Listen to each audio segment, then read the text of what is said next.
Et bien bonjour à tous et à toutes, bienvenue dans les prédictions des Oscars de l'année. 2024. Et oui, je suis avec... Théo, le boss. Bon. RNT Ciné spécial Oscar, mesdames et messieurs, on est prêt pour les prédictions de la plus grande cérémonie, évidemment, du De cinéma. l'histoire de l'humanité. Oui. Ouais, enfin, oui.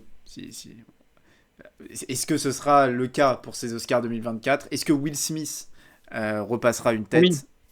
on espère. Inch'Allah. Alors, ce sera Jimmy Kimmel qui présentera. Ah, bah c'est nul alors. Voilà, on ne regardera pas donc. Non, c'est vrai que c'est triste, hein, Jimmy Kimmel. Surtout que le gars est dans l'affaire de Jeffrey Epstein quand même, hein. Mais bon, tout va bien. Oui, et en plus, il l'a fait aussi l'année dernière, donc je vois pas pourquoi il refait. Enfin, Je sais pas depuis combien de temps c'est lui, là. Ça commence à faire pas mal de temps. c'est que la deuxième fois d'affilée, je crois, là. Ah ouais. Je sais plus. Ouais. Et ben on Bah, la l'embrasse. fois dernière, c'était Chris Rock, là, qui se prend la tarmarie. Ah oui, c'est vrai. Autant pour moi, t'as dit les termes.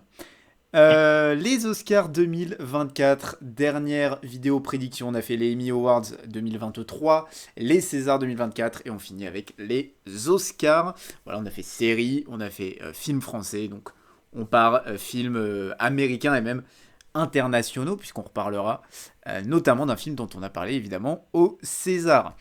Les Oscars 2024, une cérémonie qu'on aime énormément évidemment, qui aura lieu dans la nuit de dimanche à lundi. Quant à nous, on vous sort ça mardi soir et je vous rappelle qu'on a déjà sorti le podcast du mois de février. Voilà, donc vous avez eu 2 vidéos en très peu de temps. Les Oscars 2024, on commence, mon cher Théo, Avec le meilleur montage. avec le meilleur montage, effectivement. 5 nominés. Et justement, j'en parlais, on commence avec la France. Laurence Sénéchal, Anatomie d'une chute, Anatomy of a Fall, en anglais. Titre Yeah. anglais très stylé aussi. Bah, Euh, c'est la traduction littérale du titre français, mais oui. Autant pour vous. Je parle pas anglais en plus. Euh, Oui. The Holdovers, Kevin Tante, à ne pas confondre avec mon oncle. Ça commence bien cette vidéo. Euh, Killers of the Flower Moon, Thelma Schoonmaker. Alors faut changer de nom. Oppenheimer, Jennifer Lame. Et Poor Things, Yorgos. Alors pas Lantimos, parce que t'imagines le gars à la fois réal et Oui, monteur. il est partout ou quoi? Le Ouais, mec est hyper polyvalent, genre. il, a la, il a à la fois défenseur central et buteur. C'est-à-dire. Oh, c'est. Ah ouais, il a toutes les palettes à son arc. Wow. Non, c'est Yorgos Mavropsaridis, que tu connais d'ailleurs personnellement. Oui, bah il joue au Panathinaikos d'ailleurs. Et donc là, il est bien parti pour ce début de saison, donc pas mal. Et entre-temps, il a monté Poor Things. Voilà, Oui. il est vraiment polyvalent, hein, Yorgos Mavropsaridis, qu'on embrasse. Pas sûr de la prononciation, mais c'est ça. Bon, certainement pas. Alors, 5 nominés, Anatomie d'une chute qu'on retrouve ici, qu'on retrouvera un peu partout, La fierté française, voilà, Anatomie d'une chute. 5 films qu'on a tous les deux vus, Ouais. en effet. Bah allez, je te laisse l'honneur, honneur aux dames. Euh, mais pendant que tu parlais, j'étais en train de me dire à qui je donnerais cet Oscar. Et je me disais, alors j'hésite avec Anatomie d'une chute, ensuite je faisais Killer of the Flower Moon, Oppenheimer, enfin je joue tous en fait. Et donc, je suis pas tranché sur la question. Mais en vrai, Anatomie d'une chute peut le prendre sans scandale. Mais en fait, il n'y en a pas un qui se détache. Je trouve que Killer of the Flower Moon, ça le prend, je serais pas choqué. Anatomie d'une chute, pareil. Oppenheimer, pareil. Enfin, tous pareil. Donc, j'ai pas vraiment de favori pour cette catégorie. Mais voilà, pour le patriotisme, je dirais Anatomie d'une chute. Moi, j'hésitais. Alors, il y en a 4, je trouve, qui se démarquent. The Holdovers en meilleur editing, je le vois pas aller le prendre. Mais les 4 ne Ouais. me choqueraient pas, les 4 autres. Moi, j'hésitais entre Anatomie d'une chute et Oppenheimer. Mhm. Ouais, on aimerait bien qu'Anatomie d'une chute le prenne. Je pense que s'il y a bien un Oscar, enfin il y en a d'autres, hein, mais un Oscar sur lequel je peux voir Anatomie d'une chute, ce serait bien editing. Ils prennent non, meilleur montage, c'est le règne animal au César, non? Je me demande. Euh, non.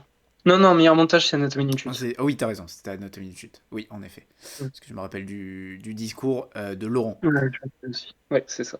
Ouais, j'hésite vraiment entre Anatomie d'une chute et Oppenheimer. Je vais aller sur Anatomie d'une chute, je trouve. Ouais, ça se joue à pas grand chose. Oppenheimer avait En peut-être fait, un editing très saccadé. Alors, c'était la volonté hein, de Nolan, mais que j'ai trouvé génial. Moi, j'ai beaucoup aimé le montage d'Oppenheimer. Mais allez, je vais aller sur Anatomie d'une chute. moi, surtout la scène de la dispute en vocal, là, qui est hyper bien montée, je trouve. Et, enfin, cette scène-là elle m'a marqué dans son montage aussi. Alors qu'Oppenheimer, j'ai pas de scène où je me dis, putain, le montage est fou, là. Donc, voilà. Poor Things aussi, j'aime beaucoup le montage, qui est fait en partie en plus de ça. Mhm. Donc attention, pourquoi pas à Poor Things et Killers of the Flower Moon, excellent montage aussi. C'est vrai que The Holdovers, qui est moi un film que j'ai adoré, j'ai mis deuxième de mon classement de Ouais. 2023. Mais en termes de montage, c'est pas ce qui sort le plus pour The Holdovers. Donc Anatomie d'une chute, on commence avec un film français, potentiellement vainqueur de meilleur montage. Meilleur son, mon cher Ouais. Théo, meilleur son, The Creator. Mhm. Maestro, Mission Impossible, Dead Reckoning Part 1. Qui s'appelle plus comme ça. D'ailleurs, c'est quoi? C'est maintenant, c'est Mission Impossible 7 ou je sais plus combien. Parce que la partie, enfin, ce qui devait être la partie 2 sera pas exactement ça. Enfin bref, il y a eu tout un micmac que j'ai pas trop compris. Un Et le film Glooby-Boulga. s'appelle. Voilà. Et donc le film s'appelle plus comme ça. Oppenheimer, qui lui aussi ne s'appelle plus comme ça d'ailleurs, pour info. Ça, alors si, si, hein, vraiment là, je crois que Pardon. l'info est pas bonne de ton côté. Et The Zone of Interest, dont tu nous as parlé dans le podcast de février, que je vous invite encore une fois à aller voir, sinon je vous défonce. Ouais, et Euh, Matt McGregor. alors, moi j'ai tout vu sauf Mission Impossible, et toi t'as tout vu, il me semble. Ouais. Ben, je te laisse commencer alors, si t'as tout vu, Harry. Bah, meilleur son, la gestion du son qui est la seule qualité du film quasiment, hein. Je vais pas non plus être trop bâtard avec ce film, mais la zone d'intérêt. C'est vrai que le son, c'est quand même le truc qui en ressort. Après, Oppenheimer, moi je trouve que c'est extraordinaire en termes de son. Donc je vais plus aller sur Oppenheimer, en C'est vrai. vrai que le dernier Parce album que- d'Oppenheimer, frère, ça tue. Vraiment. Le dernier, le dernier son là, mec, c'est du très très lourd. Ouais. Donc tu pars sur la zone d'intérêt. Non, Oppenheimer, même si la zone d'intérêt, c'est le point fort du film, je kiffe quand même plus le son d'Oppenheimer, donc je pars plus sur Oppenheimer. Un mot sur Mission Impossible, parce que moi je pourrais pas. Mission Impossible, si tu me permets. Ah oui, par rapport au... en vrai, Mission Impossible, non, hein. Non, non, le son, je sais pas trop. Faudrait que je revoie le film, mais non, je sais même pas pourquoi c'est nominé en vrai. Donc non. Et après, Maestro et The Creator, j'en ai pas parlé. Mais pareil, enfin Maestro, bon, c'est quand même le thème du film, c'est aussi ça. Mais pareil, ça m'a pas marqué. Quand je me souviens de Maestro, je me souviens pas du son particulièrement.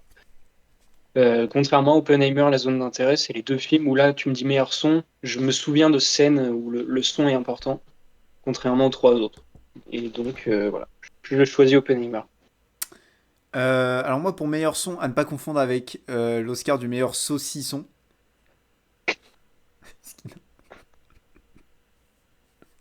Ce qui n'a rien à voir. C'est minable, non mais c'est catastrophique. Et pas le son de saucisse. Non, non, arrête, arrête, Le je te jure, film. arrête. Bon, d'accord. Non, mais faut arrêter. Ouais, je suis d'accord. Je suis d'accord. Alors, je parlerai pas de The Creator parce que vraiment j'ai adoré ce film. C'est faux. Oui, le son de The Creator, oui, pourquoi pas. Oppenheimer, The Zone of Interest. Voilà, ça se joue entre les deux. Euh, Il y a eu ce contre-pied qu'a pris Nolan lors de l'explosion, d'avoir ce silence un peu, Hmm. comment dire, inattendu, qui était assez intéressant. Maintenant, comme tu l'as dit, le gros point fort de la zone d'intérêt, c'est meilleur son. Et je les vois pas prendre autre chose que meilleur son. Mais au vu Bah, du nombre de nominations, je pense qu'ils vont repartir avec un Oscar. Donc je pense. malheureusement, ils vont partir avec un Oscar parce que la France est débile. Ils sont dans meilleur film étranger? Ouais. Ah ouais, bien vu. On en reparlera, ouais, bien vu, j'y avais pas pensé. Mais je vais quand même partir avec la zone d'intérêt parce que moi, vraiment, le son m'a marqué. Je trouve que c'était. Il y a plein de détails. Ouais. Honnêtement, j'aime beaucoup le son dans Oppenheimer, mais je trouve que Zone of Interest, le travail sur le son, c'est un chef-d'œuvre à ce niveau-là. C'est exceptionnel ce qui a été fait.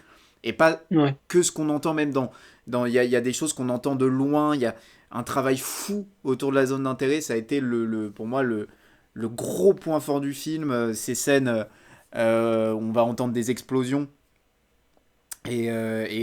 comment on nous montre à l'écran soit des carrés rouges, verts, voilà, tout au long du film. Il y a vraiment un travail autour du son qui est magnifique dans la zone d'intérêt. Pour moi, c'est le gros point fort du film. Donc même si j'ai trouvé Oppenheimer très bon dans le son, je trouve que la zone d'intérêt est à un autre niveau à ce niveau-là. Donc bravo à Tarn Wheelers et Johnny Byrne, que j'ai évidemment fait exprès de prononcer comme ça. Euh, Meilleur maquillage et hairstyle. Alors, Toi, tu es ouais. une catégorie que tu connais parfaitement d'ailleurs. Ouais.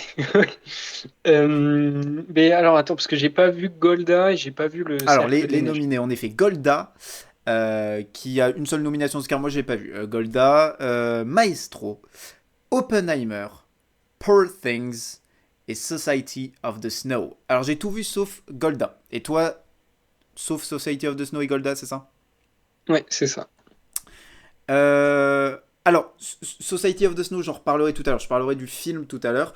Et c'est plus le make-up. Donc, Society of the Ouais, Snow, c'est l'histoire vraie. Donc, c'est un film espagnol et c'est l'histoire vraie d'une équipe, il me semble, de rugby qui ouais, c'est ça. l'avion se crache au milieu d'une montagne enneigée. Et donc oui, le make-up est assez bon. Euh, Non, mais là, il n'y a pas de débat, en vrai, je trouve. ouais, il y a Maestro. T'étais sur Maestro toi aussi? J'étais sur Poor Things, Ouais, non, évidemment. c'est ce que j'allais dire. J'étais entre Maestro et Poor Things parce que En vrai, Maestro, oui, mais non, en vrai, bah, Poor Things, c'est Maestro c'est vraiment moins surtout bien. Bradley Cooper en fait. Ouais, ouais. Je trouve le travail sur Bradley Cooper ahurissant. Après Poor Things, il y a William Dafoe. Euh, J'aime bien le travail sur Christopher Abbott qui est léger mais hyper intéressant. Il y a quoi d'autre? Marc Bah après, Ruffalo, les coupes de cheveux, il y c'est a galerie. coiffure aussi. Ouais, Ouais. voilà. Ah, c'est. Moi, j'ai vraiment été impressionné du travail sur Bradley Cooper. Ouais, bah c'est vrai que maintenant que tu le dis, c'est que. Après, le travail sur William Dafoe aussi, c'est fou, quoi. Ouais. En vrai, William Dafoe, c'est plus impressionnant que Bradley Cooper, je trouve. Oh, Mais ouais, je sais pas. Ah, putain, c'est dur, là. ouais, si, quand même. Moi, je dis pour Things, quand même. Tu vas sur. Allez, je vais sur Maestro. Parce que là, je suis vraiment à Ok. 50-50, donc comme ça, on n'a pas le même vote, et comme ça, je pourrais t'humilier quand on regardera les Oscars à dire alors, loser, on a perdu. Et Voilà. surtout qu'objectivement, je pense que c'est pour Things qui va gagner. Donc, Moi, ce je sais sera pas. toi le Moi, je suis loser. vraiment 50-50. Je suis vraiment 50-50, donc je dis Maestro pour la beauté du jeu. Ok. Et Golda, je sais même pas de quoi ça parle. J'avais vu, ça m'intéressait pas trop. Ok. Euh, Allez, meilleur costume, un peu dans le même domaine, si je puis me permettre. Mhm. Première Mais, nomination pour Barbie, Killers of the Flower Moon, Napoléon, Oppenheimer et Poor Things. Alors moi je n'ai juste pas vu Napoléon et toi tu as tout vu, donc je te laisse commencer. en vrai, c'est dur. Parce que il y a Napoléon, c'est le travail des costumes est fou, mais c'est aussi basé sur des photos, des peintures, surtout historiques. Donc, il y a quand même une base sur laquelle travailler. Alors que pour Things et Barbie, qui sont pour moi les deux autres challengers de la catégorie, c'est même si c'est inspiré de plein de choses, c'est quand même de l'invention pure. Donc, je ne sais pas si on récompense l'adaptation parfaite et magnifique des costumes dans Napoléon ou l'invention de Barbie et pour Things. Mais je sais pas, je sais pas. En vrai, pour Things va gagner beaucoup d'Oscars. Je pense que celui-là aussi d'ailleurs ils vont le gagner. Donc pour la beauté du jeu, je vais aller sur allez, Barbie. Parce que c'est quand même. Moi, je pense que c'est Barbie qui va le prendre, Ouais, justement.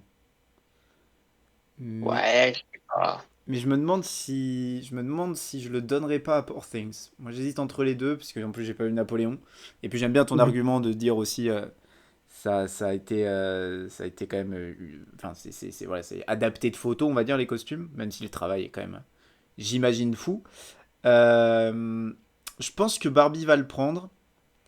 Maintenant, est-ce que je le donnerais à Barbie? Non.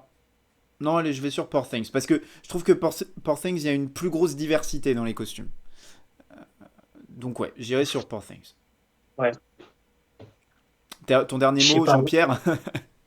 Bah, c'est que Barbie, toute la vie, bon là, c'est les décors, c'est autre chose, mais je veux dire, les costumes aussi, dans ce décor-là, ils ont une importance de ouf, tu vois. Enfin, pour Hmm. Things aussi, mais je sais pas. En vrai, c'est 50-50 là aussi pour les deux, donc. En vrai, les deux s'entendent et se comprennent. Donc tu dis Barbie, comme ça moi je dis Poor Things. Ouais. Comme ça tu vas perdre une énième fois. Ah ouais, je vais être un putain de loser. Meilleur effet visuel, The Creator, Godzilla Minus One, Les Gardiens de la Galaxie Volume 3, Mission Impossible Dead Reckoning partie 1, verset B, ligne 4, Du et, chapitre 7. et du chapitre 7, et Napoléon. Donc là, moi, je n'ai vu que The Creator, Godzilla et Les Gardiens de la Galaxie. Et toi, tu as tout vu. Donc je te laisse commencer sur les effets visuels. Harry. Mais en fait, il y a un film où on a l'info sur le fait qu'avec 2 euros, ils ont réussi à faire des folies. Et qui est donc Godzilla, qui a un budget ridiculement bas par rapport aux effets spéciaux du film, enfin, aux effets visuels du film. Contrairement aux Gardiens de la Galaxie, où effectivement il y a beaucoup plus d'effets visuels, mais il y a un budget qui est 50 fois supérieur. Euh, The Creator, c'est l'une des forces du film, je trouve. J'ai beaucoup aimé. Napoléon, c'est pas mal. Mission Impossible aussi. Mais j'irai plus sur Godzilla parce que, voilà, avec le budget qu'ils ont, de faire ce qu'ils ont fait, de le rendre aussi bien fait et crédible. Et puis pour récompenser Godzilla, qui est un super film. Je donne l'Oscar à Godzilla Minus One. Ok. Napoléon, il y a tant d'effets spéciaux que ça? Hum, Pas beaucoup, mais quand il y en a, c'est assez impressionnant quand même. Enfin, impressionnant, c'est pas mal. C'est... Mais après, de là à gagner un Oscar pour ça, non. Alors, The Creator, Godzilla, Gardien de la Galaxie 3. Alors, effectivement, sur Godzilla, il y a cet argument de, voilà, c'est 15 millions de budget, c'est fou. Même Hollywood était là en mode, mais comment c'est possible? Ouais. Donc, ça entre en ligne de compte. Maintenant, si je dois prendre en compte uniquement la qualité des effets visuels et en oubliant cette folie, c'est vrai que bon, bah, The Creator et les Gardiens 3, je dirais pas sont au-dessus, mais surtout montrent plus de choses. Les Gardiens, Oui. forcément, en termes d'effets spéciaux, ça va montrer beaucoup de choses. Et The Creator, comme tu l'as dit, c'est la grosse qualité du film. Pour moi, la seule, c'est ça. Mais j'irai. C'est dur à dire. Moi, j'ai beaucoup aimé ce qu'ont fait les Gardiens 3. Euh, Donc j'irai sur les Gardiens 3. Ce serait beau que Godzilla le prenne, honnêtement j'aimerais bien qu'il le prenne même si j'ai pas été un amoureux du film. The Creator ce serait mérité aussi. Là j'avoue, il y a aussi mon amour pour les Gardiens 3 qui rentre en ligne de compte et faut pas. Si je dois juste parler des effets visuels, en omettant tout le reste, ça jouait entre The Creator et les Gardiens 3. Et Mais est-ce que si tu étais votant des Oscars, tu omettrais le budget ouais. dans ton vote? Non, c'est vrai que ce serait beau que Godzilla le prenne. Je sais, c'est dur là pour le coup. Je pense honnêtement que Godzilla va le prendre. Je pense qu'ils vont le donner à Godzilla. Ouais. Bah, il y a une hype autour du film plus grande que pour les autres aussi. Donc ça peut jouer. Aussi, ouais. Euh, mais je vais prendre le contre-pied en me basant vraiment sur les effets visuels. Et je vais partir sur les Gardiens 3 parce que c'est là où on a le plus d'effets visuels. Après, Comparer Les Ouais. Gardiens 3 à Godzilla Minus One, où il y a un écart de budget qui est quand même lunaire. Je sais pas combien il y a eu sur Les Gardiens 3, mais ça doit être fou. Je vais Ouais. vérifier ça tout de suite. On est Mais, aux euh, 150 millions, je pense, hein. mais oui, c'est vrai qu'il y a ça qui rentre en compte. 250 millions. Donc, oui, voilà. Waouh. Donc voilà. Mais allez, je vais prendre vraiment l'Oscar bêtement, on va dire. Voilà. Ok. Meilleur effet visuel, Gardien Après, 3. t'es bête dans la vraie vie aussi, donc ça te colle bien. Non, là, c'est méchant. Ok. Pardon. Meilleur production design. Donc les meilleurs décors, disons. Barbie, Killers of the Flower Moon, Napoléon, Oppenheimer et Poor Things. Je n'ai pas vu Napoléon, tu as tout vu, je te laisse donc commencer.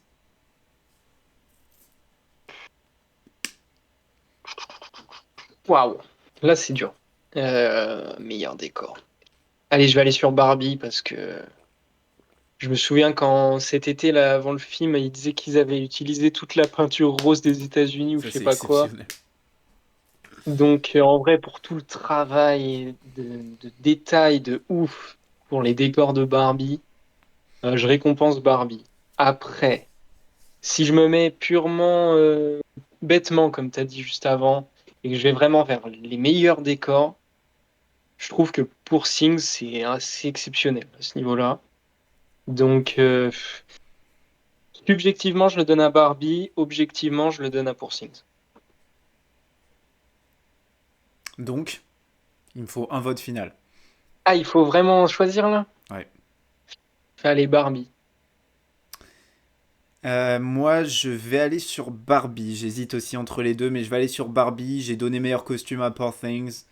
Euh, je pense que si l'un prend production design, l'autre prendra meilleur costume, et Ouais. inversement. Et je pense qu'ils veulent donner un Oscar à Barbie. Donc ce sera soit production design, soit costume, soit les deux. Hein, c'est pas impossible non plus. Mm. Même si je trouve que voilà je trouve que ce qui est vraiment incroyable dans Barbie, c'est plus la production design que les costumes. Alors que Poor Things, les deux sont incroyables, quoi. Vraiment, j'en ai pris plein les yeux. À noter également l'excellent production design de Killers of the Flower Moon, même si c'est voilà différent, mais je trouve que la production design de Killers of the Flower Moon est lunaire Ouais. et ça Le, m'étonnerait le grand pas tant que ça perdant, qu'ils le prennent. le grand perdant des Oscars à venir, je pense. Ouais, on va voir ça à la fin si on a donné tant d'Oscars que ça à Killers of the Flower Moon, mais ouais, c'est vrai que bon, on verra à la fin. Comme ça, je me suis pas trop penché sur les Oscars justement parce que j'aime bien faire cette vidéo un peu voir Ouais. au fil des nominations, mais ouais, ouais. Non, allez, je vais aller sur Barbie, mais voilà, ça se tape avec Poor Things comme pour les costumes. C'est vrai que les décors de Poor Things, mon dieu, c'est exceptionnel. Allez, meilleure adaptation, meilleur scénario adapté plus précisément. American Fiction, Barbie. Alors, American Fiction, pardon, c'était Cord Jefferson, le réalisateur, il me semble. Barbie, Greta Gerwig, la réalisatrice, et Noah Baumbach. Oppenheimer, Christopher Nolan. Poor Things, Tony McNamara. Et The Zone of Interest, Jonathan Glazer, également réalisateur du film. Alors, toi, tu n'as pas vu American Fiction. Ouais, et j'ai vu les autres. Euh, alors, sur scénario adapté, je pense partir sur Poor Things. Je trouve que l'adaptation est la plus, comment dire, la plus retravaillée. Je sais, après j'avoue, hein, les American Fiction, je savais même pas que c'était un scénario adapté pour vous dire. Mais Poor Things, bah, c'est Frankenstein en fait à la base. Et j'ai Ouais. travaillé sur Frankenstein l'année dernière puisque je suis en licence d'anglais. Et ça n'a rien à voir quoi. Ils ont pris vraiment le truc de base. Ils ont fait c'est un conte moderne de Frankenstein. Et pour ça, je le donnerais largement à Poor Things. Même si American Fiction, attention parce que je crois qu'ils ont pris le Golden Globe, si je dis pas de bêtises. Euh, Euh, je sais de, plus ça. je sais plus du tout, mais ils ont pris des trucs American Fiction sur screenplay adapté. Donc attention parce que le scénario d'American Fiction est très très très très fort. J'en ai parlé dans le dernier podcast du mois de février d'American Fiction. Donc attention aussi à American Fiction. Et mine de rien, attention à Barbie. Pour moi, ça ne mériterait absolument pas. Mais il y a eu, je crois, aussi des prix pour Barbie sur cette catégorie. Donc moi, je vais sur Poor Things largement. Mais si je devais mettre de l'argent, je pense pas que je le mettrais sur Poor Things. Mais c'est pas grave, je reste sur mon Poor Things. Théo. Ok. Mais moi, j'ai pas vu American Fiction, donc je pourrais pas juger. Mais j'hésitais donc entre Oppenheimer et Poor Things. Parce qu'en fait, le tour de force, si je puis me permettre, de Christopher Nolan sur Oppenheimer, c'est qu'il a rendu l'histoire d'Oppenheimer en une histoire très divertissante quand même, même s'il y a des longueurs, etc. Mais de quelque chose de divertissant, de filmique, de presque blockbuster à certains moments, alors que c'est un physicien, juste, bon, il a inventé la bombe nucléaire, mais majeure partie du film, c'est des enjeux politiques, de la physique, voilà. Donc des trucs qui sont pas très ouverts au grand public et qui sont assez compliqués à comprendre. Même nous, pendant le film, on a mis du temps avant de rentrer dedans. Et je trouve que c'est quand même fort à la fin de sortir de ce film avec l'impression qu'on en a, alors que c'est juste l'histoire de Robert Oppenheimer en fait. Et donc ça, je trouve ça fort de la part de Nolan. Et après pour Things, bah, pour les mêmes raisons que toi, alors j'ai pas lu et vu les films adaptés de Frankenstein, j'ai pas étudié ça, donc c'est pour ça que j'ai pas assez de cartes en main pour te dire. Mais oui, pour Things aussi, c'est génial. Mais bon, vu que tu votes pour Things, je vais aller sur Oppenheimer. Moi, Oppenheimer, je le mets en troisième position. Voilà, je le mets derrière American Fiction, même si American Fiction, la fin m'a déçu, comme je l'ai dit dans le dernier podcast. Euh, mais ouais, je suis assez d'accord aussi sur l'écriture de Nolan est toujours brillante. Moi, c'est ce que je préfère chez Nolan au-delà de sa réalisation. C'est vraiment son Hmm. écriture. Je trouve que c'est un très bon réalisateur, mais c'est surtout un auteur fabuleux, Nolan. Ouais. Euh, donc ouais, j'ai trouvé que c'était très bien écrit. Après, je trouve vraiment que Poor Things là met une claque à tous les autres. Mais Oppenheimer et le scénar est fou. American Fiction également. Je trouve que le scénar de Barbie non, n'a pas sa place même dans les nominations pour être honnête. Et la zone d'intérêt, le screenplay de base est fort, mais comme on l'a dit tous les deux sur deux différents podcasts, euh, ça tient pas sa promesse. Hmm. Ouais. T'as un truc à rajouter peut-être sur Barbie, sur le screenplay? Non, bah en vrai, c'est que Barbie, c'est pas un film d'ampleur, quoi. C'est un film vraiment marrant, sympa. Tu te vides la tête, voilà, pendant 2 heures, tu kiffes ton moment. Mais après, t'es pas là à dire putain, quelle écriture fabuleuse, quoi. Donc voilà. Hmm. Est-ce que tu l'aurais mis dans les nommés là?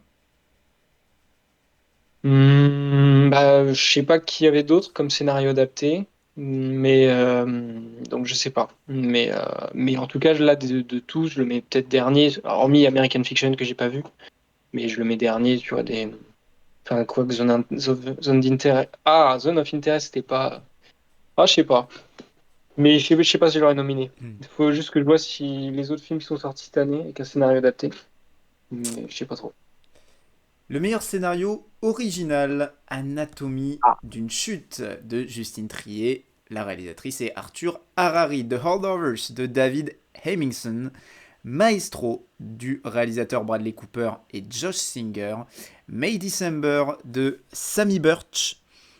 Pourquoi ils mettent screenplay by Sammy Birch et story by Sammy Birch et Alex Mécanique? Bon, d'accord. Alex Mécanique, le blaze mécanique, c'est fou. Et Past Lives de Céline Song. On a tous les deux tout vu ici, donc je te laisse commencer. Bah, la plus grande chance de gagner un Oscar pour Anatomie d'une chute, je pense. Donc là, moi, je le donne à Anatomie d'une chute, même objectivement, sans prendre en compte le film français. Je trouve que c'est vraiment le meilleur scénario de tous. Enfin, il n'y a pas vraiment de débat en fait, parce que Past Lives est brillant, mais c'est surtout sur la dernière demi-heure et l'écriture de cette scène dans le bar qui est folle. Winter Break, c'est très fort aussi, mais je le vois quand même loin d'Anatomie d'une chute. Maestro, il y a des défauts. Et May December, c'est très bien, mais manque ouais, c'est pas assez fort, quoi, aussi. Donc, Anatomie d'une chute, moi, je trouve que c'est un chef-d'œuvre. En termes de scénario, c'est un chef-d'œuvre de cinéma, quoi, purement. Donc, Anatomie d'une chute, je leur donne mon vote. Ouais, moi je le donne à Anatomie d'une chute également parce que, comme tu l'as dit, c'est le plus complet. C'est lui qui te fait poser le plus de questions, qui te retourne, qui machin. Donc oui, Mm. Anatomie d'une chute va le prendre. Là, pour le coup, ils ont pris le Golden Globe. Donc oui, le Critic Choice, il me semble également. Donc Anatomie d'une chute semble être les gros favoris. Et puis voilà, c'est le plus, ouais, le film le plus compact, qui a le plus d'éléments. Pour moi, c'est le mieux écrit. Même si j'adore l'écriture de The Holdovers. Pour moi, la deuxième position, c'est Past Lives, Holdovers en 3, May December en 4, parce que l'écriture de May December est brillante, mais pas assez profonde, justement. Comme tu l'as dit pour Past Lives, il y a cette première heure où voilà, c'est super, ça met en place, mais surtout cette dernière scène. The Holdovers, l'écriture est brillante, mais pas avec autant de substance qu'Anatomie d'une chute. Et Maestro, bon, est là, ouais, bon, ça Ouais, reste un screenplay assez basique quand même, je trouve, Maestro, si on prend juste ouais, le screenplay. Donc ouais, on est d'accord sur Anatomie d'une chute, et voilà. Justine ouais. Trier va au moins repartir avec un Oscar là. Effectivement, il y Ouais. a peu de doutes, ils ont pris de César aussi. Ouais, et puis en plus, là-bas, c'est vraiment un événement de ouf. C'est limite les stars de la soirée. Donc tout le monde les kiffe. C'est obligé, ils leur donnent au moins un Oscar, c'est obligé. Anatomie d'une chute, gros favori de cette catégorie. Meilleure musique originale. Alors là, j'avoue, je suis pas allé écouter les sons, je le fais un peu de tête. The Fire Inside pour le film Flaming Hot, qu'il faut que je voie d'ailleurs, de Diane Warren. I'm Just Ken pour Barbie, évidemment. Tu veux que Euh, je chante là pour que les gens aient une petite. Vas-y. Non, mais je le ferai plus Si, tard. si. Non, non, mais je le Non, mais ferai il plus fallait tard pas parce que demander, là, tu le fais. non, mais On continuera pas l'émission tant que tu l'auras pas fait. non, mais en fait, ce qu'on va faire, c'est que vu que Ryan Gosling va le chanter pendant la cérémonie, je ferai une vidéo de moi qui chante avec lui et on la mettra en short sur YouTube. J'ai un peu envie de voir ça, tout autant que j'ai pas envie de le voir. Donc musique et lyrique par Mark Ronson et Andrew Wyatt, qu'on embrasse. It Never Went Away de American Symphony, qui a vu ce film, de John Baptiste et Jamais Dan entendu Wilson. parler. American Symphony, c'est quoi. Wazaze, A Song for My People pour Killers of the Flower Moon par Scott George. Et What I Was Made For pour Barbie, évidemment de Billie Eilish et Phineas O'Connell. Euh, Alors c'est une catégorie, moi j'avoue j'en ai un peu rien à foutre chaque année. Parce qu'en fait, Original Song, ce que je me demande toujours c'est est-ce qu'on nous demande quel son j'irai le plus écouter ou est-ce qu'on nous demande le son qui était le plus pertinent lors du film pour la scène en question. Donc je sais pas en fait avec cette Bah, moi, je catégorie. dirais plus la deuxième proposition. Ouais. J'ai jamais Moi, su, je donc je sais pas. Est-ce que Après, il y a t'as aussi un une truc à dire part de sur la catégorie? subjectivité. Bah, il y a une part de subjectivité, forcément. C'est pas forcément une musique que tu vas aller écouter après, mais c'est une musique que t'aimes bien entendre, tu vois, une musique que tu kiffes. Genre, je sais pas. Mais là, bah, moi, j'ai vu Barbie et Killer of the Flower Moon, mais alors la musique de Killer of the Flower Moon, aucun souvenir. Les deux de Barbie, je m'en souviens. Et I'm Just Ken, c'est juste que c'est tellement con et c'est drôle et c'est brillant en même temps que c'est con. Et alors que What Was I Made For, c'est quand même plus sérieux, solennel et plus basé sur les émotions. C'est plus sérieux, quoi, on va dire. Donc si tu prends la catégorie au sérieux, pour moi, I Made For, c'est la meilleure musique. Après, si c'est vraiment en kiff à écouter, je préfère I'm Just Ken, tu vois. Donc, allez, What Was I Made For, parce que c'est quand même plus mérité. Même pour Ryan Gosling, hein, on se rappelle au Critics' Choice Awards quand Oui, I'm Just Ken gagne, et voilà, c'est devenu un mème. oui. Je suis quand même impatient de voir la performance de Ryan Gosling. Ouais. Donc ouais, ça se tape entre les deux. C'est vrai que c'est compliqué parce que t'as quand même Billie Eilish qui est une artiste exceptionnelle que moi j'adore et qui est d'ailleurs née avec une cuillère d'argent dans la bouche. Oui, putain, j'ai failli faire la vanne. Non mais ça c'est honteux. On peut pas. Excusez-moi, C'est une private c'est joke une- qu'on ne peut pas dire sur YouTube, qui est l'une des meilleures vannes qu'on ait jamais entendues de notre vie. Qui est même pas Euh, une vanne d'ailleurs, mais Oui, on a tout sauf une vanne, mais. What I Was Made For, moi je partirais quand même si c'est vrai qu'I'm Just Ken. Voilà, c'est deux chansons qui n'ont rien à voir, comme tu l'as dit. Allez, je vais quand même avec Billie Eilish, parce que, ben voilà, faut ouais. pas déconner. Ouais, mais en plus il va chanter Ryan Gosling, c'est tout ce qu'on veut, donc Oui, voilà, on va des hacks. voilà. J'espère que Billy chantera. Mais je crois que chaque année, il y a toutes les chansons qui sont chantées pendant la cérémonie, hein. Ah ouais? En tout cas, l'année dernière, c'était ça. Il y avait les 5 chansons qui ont été chantées, donc Ok. j'espère. Meilleur score. Il y a eu 5-1 pour l'OM. Donc moi, je dirais Clermont-l'OM 1-5. Bah ouais, ouais, ouais. Meilleur score, c'est Tu ça m'as pour toi? C'est quoi, toi? tu m'as pris de court là. Je- T'es pas du tout rentré dans la vanne, j'étais déçu. Bah non, mais en même temps, comment tu veux que je m'y attende? American Fiction, c'est Laura Karpman, à ne pas confondre avec l'humoriste. Attends, mais meilleur score, c'est quoi déjà La musique, Ah oui, oui, ok. la BO. Ouais. Alors j'ai fait une super vanne que t'as encore une fois pas entendue. Laura Karpman, alors je vais la changer du coup. Laura Karpman, à pas confondre avec le mec dans South Park. Oui, Cartman.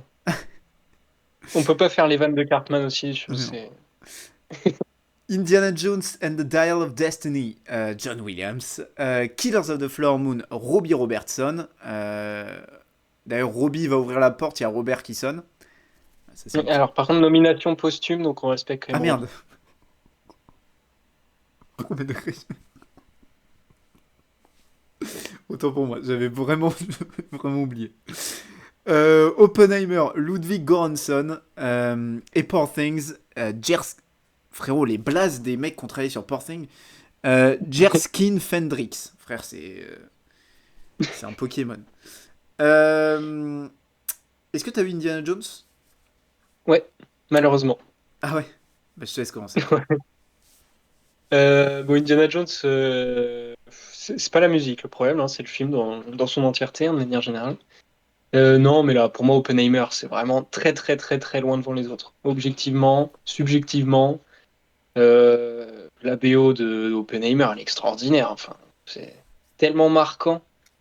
Toutes les scènes avec la musique de Ludwig Göransson, t'as les frissons, quoi. Enfin, moi, à la fin du film, j'avais vraiment les frissons. Non, Oppenheimer, pour moi, très largement. Moi, il y en a pas qui m'est marqué spécialement. Je trouve qu'il y en a pas un qui se détache, tu vois, contrairement à toi. Du coup, j'ai pas vu Indiana Jones. Je trouve que j'hésite entre Oppenheimer et Killers of the Flower Moon. Faudrait que j'aille réécouter, honnêtement, parce que comme ça me vient pas en tête, j'avoue. Euh, Ouais, c'est chaud, hein. Faudrait que je réécoute. J'ai pas pensé à réécouter. Tu peux me faire un petit air d'Oppenheimer là? Non, je suis dans l'incapacité totale de le faire, Dommage. pour le Tu coup. peux appeler Ludwig? Ça va être compliqué, je crois qu'il va pas me répondre en plus avec le décalage horaire. Mais demain, s'il m'a répondu, Ok, bon, je te recontacterai. tu me tiens au jus. Ouais. Tu sais quoi, franchement, je peux même pas juger là, parce que je vais dire Killers of the Flower Moon parce que c'est les deux qui me sont venus en tête, et comme t'as dit Oppenheimer, je vais dire Killers. Mais ouais, j'avoue, comme c'est grave, hein. Après, moi, je suis nul pour me rappeler des C'est vrai que scores t'es des. nul à chier en fait, de manière Non, générale. non, non, je parlais juste vraiment pour cette catégorie. Je suis Ah, nul pour ok, me pardon. rappeler des. Enfin, tu vois, quand tu me mets devant le film, j'ai tout de suite reconnaître. Ou Oui. dès que j'entends, je vais reconnaître. Mais par contre, me rappeler, c'est vrai que j'ai. Voilà. Bon. Ouais, si je te fais écouter la musique d'Oppenheimer, tu vas reconnaître que c'est Ouais, je vais Oppenheimer. reconnaître très vite, tu vois. Mais là, comme ça me vient pas. Bon. Donc je vais dire Killers, mais ça se trouve, je réécoute, je vais tout de suite dire Oppenheimer. Mais je vais dire Killers parce que, ouais, je sais pas, les deux qui me sont venus, c'est Oppenheimer et Killers. Donc je vais dire Killers. Of the Flower Moon, hein. Pas Killers, juste. Oui, pas The Killer, le film Ah de ouais, Mel par Gibson. exemple. Meilleure photographie, cinématographie, in English. El Conde, d'Edouard Lachman, que je n'ai pas vu. Toi non Moi, plus. non. Killers of the Flower Moon, Rodrigo Prieto. Maestro, Matthew Liboitique. Oppenheimer, Hoyt Van Hoytema. Le mec, il a 2 fois Hoyt dans son nom, quoi. Frérot, c'est quoi ça? Oui, c'est vrai. Et Poor Things, Robbie Ryan. Donc moi, je vais dire Poor Things parce qu'il s'appelle Ryan. Ouais, et puis parce que c'est la première fois que c'est un nom normal aussi. Oui, ça aussi. Meilleure photographie, j'hésite entre Oppenheimer et Poor Things. Moi, j'ai kiffé Maestro en vrai Aussi, aussi. aussi, c'est vrai que j'ai bien aimé, mais vas-y, si toi t'as une idée, parce que là j'hésite. Non, en vrai, j'ai bien aimé Maestro, mais pour Sing, c'est quand même fort, quoi. Je sais pas. Je sais pas. En fait, là, c'est une catégorie un peu dure. Hum, Pour Sings, ils vont gagner beaucoup de trucs. Maestro, ils se sont pris un shitstorm de baiser alors qu'ils méritaient pas. Donc, je vais le donner à Maestro, voilà, parce que c'est un peu le vilain petit canard de la soirée. Et j'ai envie de donner à Maestro parce que bon, il me faut un peu de peine. Donc, voilà. Et que je trouve qu'en vrai, il y en a peut-être d'autres qui méritent un peu plus, mais ils sont dans la discussion. La gestion du noir et blanc est vraiment magnifique. Donc, je vais le donner à Maestro. Moi j'aime beaucoup la photographie d'Oppenheimer. Alors on va beaucoup parler du noir et blanc, le noir et blanc est très beau, mais en vrai, Putain, oui, c'est quand vrai. t'as du budget, c'est facile de faire du beau noir et blanc aussi, Ouais. faut le dire. Mais moi, ce que j'ai beaucoup aimé, c'est la photographie sur, notamment sur la scène d'intro là et la scène de fin. Je trouve que dès qu'il y a de la pluie, etc., de toute façon, dès que c'est filmé de l'obscurité, Christopher Nolan le fait très bien. Donc j'aime beaucoup la photographie d'Oppenheimer, mais Poor Things, pour moi, il y a ce truc qui est unique Oui. et qui est vraiment que j'avais jamais vu avant. Comme j'ai dit, tout ce qui va être visuel, pour moi, c'est Poor Things qui va le prendre parce que j'en ai pris plein la gueule, quoi. Visuellement, c'est des trucs que j'avais jamais vus avant. Donc Ouais. j'ai aussi envie de le donner à Poor Things. Ouais. En vrai, objectivement, c'est le meilleur de tous. Mais ouais, je vais quand même pour Maestro pour les raisons que j'ai dit. Mais pour Things, ouais, c'est monstrueux aussi à ce niveau-là. On passe aux acteurs-actrices et on commence avec les seconds Oh, rôles. Meilleure actrice dans un second rôle. Emily c'est Blunt. pas le meilleur film d'animation? T'inquiète, j'ai tout ça à la fin. Ok, d'accord. Ouais. Meilleure actrice dans un second rôle, Emily Blunt pour Oppenheimer, Daniel Brooks pour The Color Purple, America Ferrara pour Barbie, Jodie Foster pour Nyad et Divine Joy Randolph pour The Holdovers. Voilà, c'est là que là, ça va clasher fort. Là. En effet, alors tu n'as pas vu The Color Purple et Nyad, Ouais. et moi je n'ai pas vu Nyad. Ça m'intéresse pas. C'est sur une nageuse, en plus Jodie Foster, qui a l'air hyper sympa. J'ai vu son vidéo au club, je savais même pas qu'elle parlait français. Euh, Ouais, ben, j'ai vu aussi son vidéoclub et incroyable. ouais, franchement, elle a l'air adorable, mais c'est pas une actrice que j'apprécie du tout, Jodie Foster. Donc non, Nayad, non merci. Puis le sujet m'intéressait pas tant que ça. Donc tu veux commencer sur America Ferrara peut-être? Non, vas-y, défoule-toi un peu là, je te sens tendu. Non, mais non quoi. C'est pas possible. S'il y avait une actrice qui méritait pour Barbie, c'était évidemment Margot Robbie. On verra pour les premiers rôles tout à l'heure, mais dans la performance pure, voilà, qui était dans la discussion, Margot Robbie, mais America Ferrara n'a rien à foutre là. Elle joue pas mal, hein, mais Elle joue pas bien non plus. des perfs comme America Ferrara, il y en a des milliers cette année, quoi. On s'en branle complet de la paire d'America Ferrara. Elle a été mise là uniquement pour son speech. Tout le monde fait que parler. Moi, je l'ai trouvé sympa le speech, mais elle n'a rien à foutre là, America Ferrara. Rien à foutre là. Je sais plus quelle cérémonie lui a remis un truc de. Je crois que c'est les Critic Choice qui l'ont remis un Critic Choice d'honneur. Ah oui? Mais je sais pas s'il l'avait nommé. Je crois qu'il l'avait. Oh, je sais plus. Mais à la limite, donnez-lui un truc d'honneur, mais parce que oui, le speech était un peu sympa, mais elle a rien à foutre dans meilleure actrice dans un second rôle. Je suis nul en mémoire comme ça de me dire il y a elle qui méritait plus, il y a elle qui méritait plus. Toi, je sais pas si ça te vient, mais J'étais en train d'y réfléchir, mais en actrice dans un second rôle pour Barbie, en tout cas, non. non. Mais dans Mais alors, d'autres. dans d'autres films, Non, il y a rien qui me vient comme ça, mais, euh, mais ouais, franchement, sa nomination, c'est pas loin d'être honteux, hein, excusez-moi, mais Ouais. Ouais. Mais pourtant, je me souviens que le jour où il y a eu les nominations, on s'était dit, oh, mais elle et elle, machin, elle méritait plus, sauf que là, j'ai plus aucun souvenir. oui, c'est vrai. Donc, mais non, mais America Ferrara, c'est un scandale. C'est un scandale. Ouais. Je sais pas d'où ça sort, mais bon, vas-y. C'est en fait, comme j'ai dit, c'est même pas, enfin, c'est pas qu'elle joue mal, mais elle joue pas bien non plus, quoi. Elle est là. C'est, Oui, oui, elle fait le nombre. on s'en fout complet, quoi. Ouais, complètement. Ouais, j'ai du mal à comprendre. Voilà. Bon. Euh, Bah, c'est Dwayne John Randolph qui va gagner. Écoutez, qu'est-ce que je vous dis Oui. elle a tout gagné. Elle est fabuleuse dans The Holdovers. Euh, on peut pas parler de Jodie Foster puisqu'on n'a pas vu. Emily Blunt est bonne dans Oppenheimer. Maintenant, Ouais. elle m'a pas spécialement marqué. Ouais. Euh, Vers la fin du film où elle prend plus d'importance, j'ai bien kiffé, mais après le reste du film, c'est assez neutre. euh, Euh, Celle qui se détache, c'est Daniel Brooks, qui est incroyable dans The Color Purple, qui est un film que j'ai beaucoup aimé. Daniel Brooks, qui est une actrice que j'aime beaucoup. Mais Davin Joy Randolph, je vais pas y arriver, elle est juste monstrueuse quoi, dans The Holdovers. Et puis, bah, elle a tout gagné. Je sais même pas s'il y a un prix qu'elle a pas gagné. Mm. C'est l'équivalent de Robert Downey Jr. Bon, on va en parler juste après.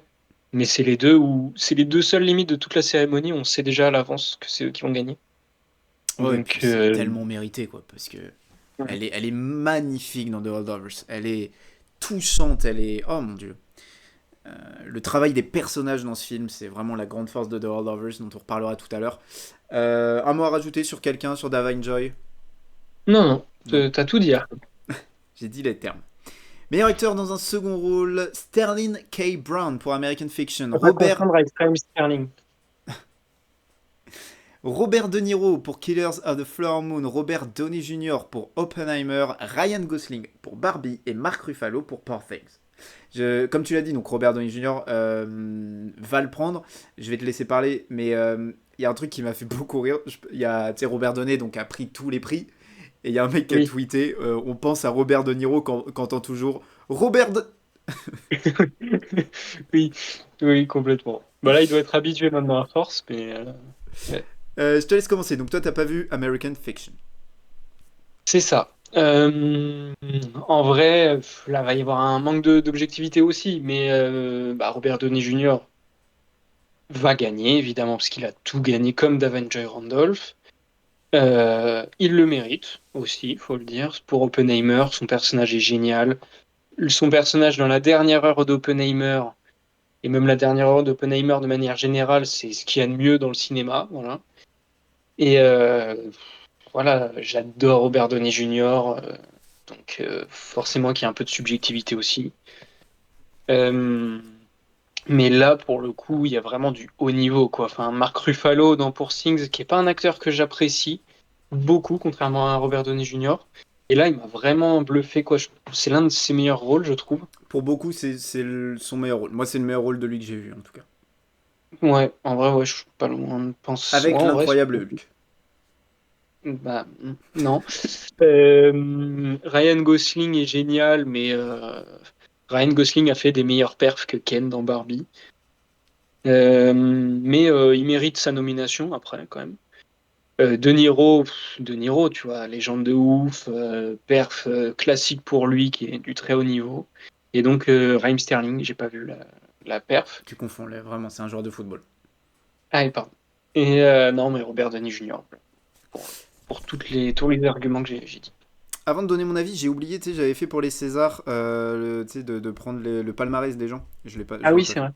Alors, je vais revenir rapidement sur les actrices dans un second rôle. Tac. Alors, on a que des premières nominations, sauf pour, devine qui? Devon Jane Randolph. Non, Jodie Foster. Ah bah oui, bah, je suis con. Ouais, Jodie bah, Foster, cinquième nomination, deuxième fois en second rôle.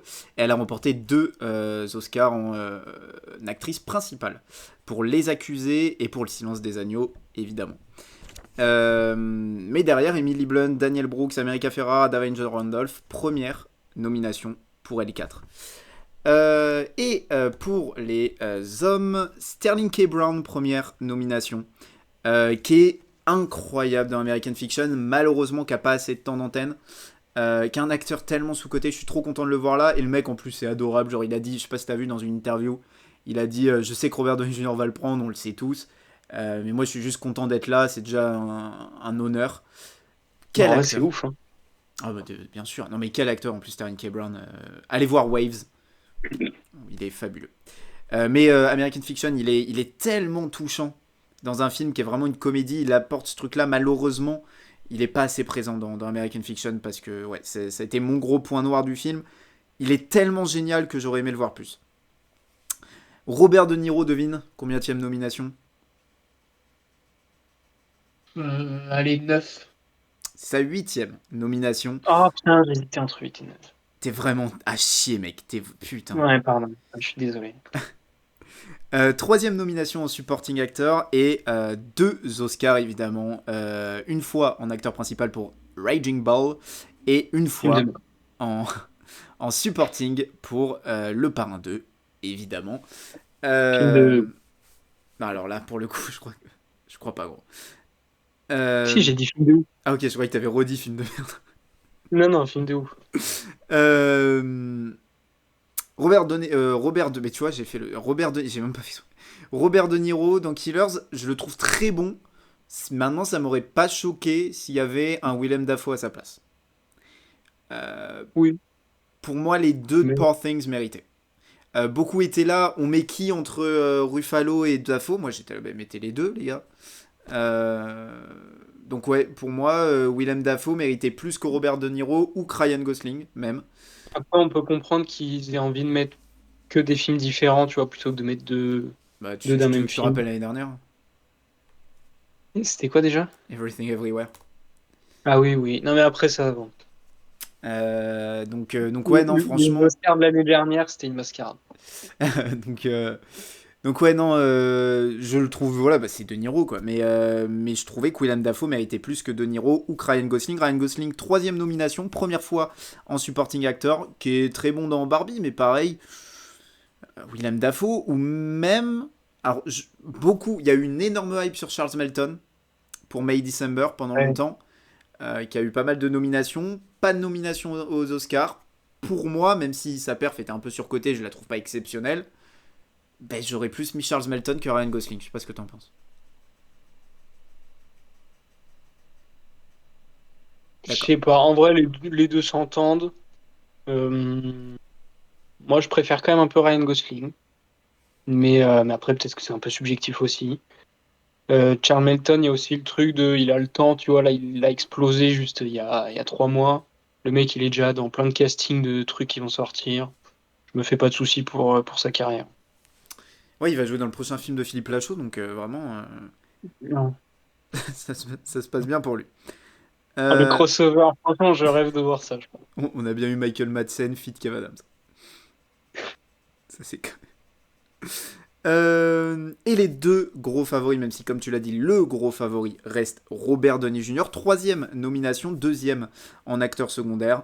Mark Ruffalo, 4e nomination et 4e fois en acteur secondaire. Donc, moi je vais sur Robert Downey Jr.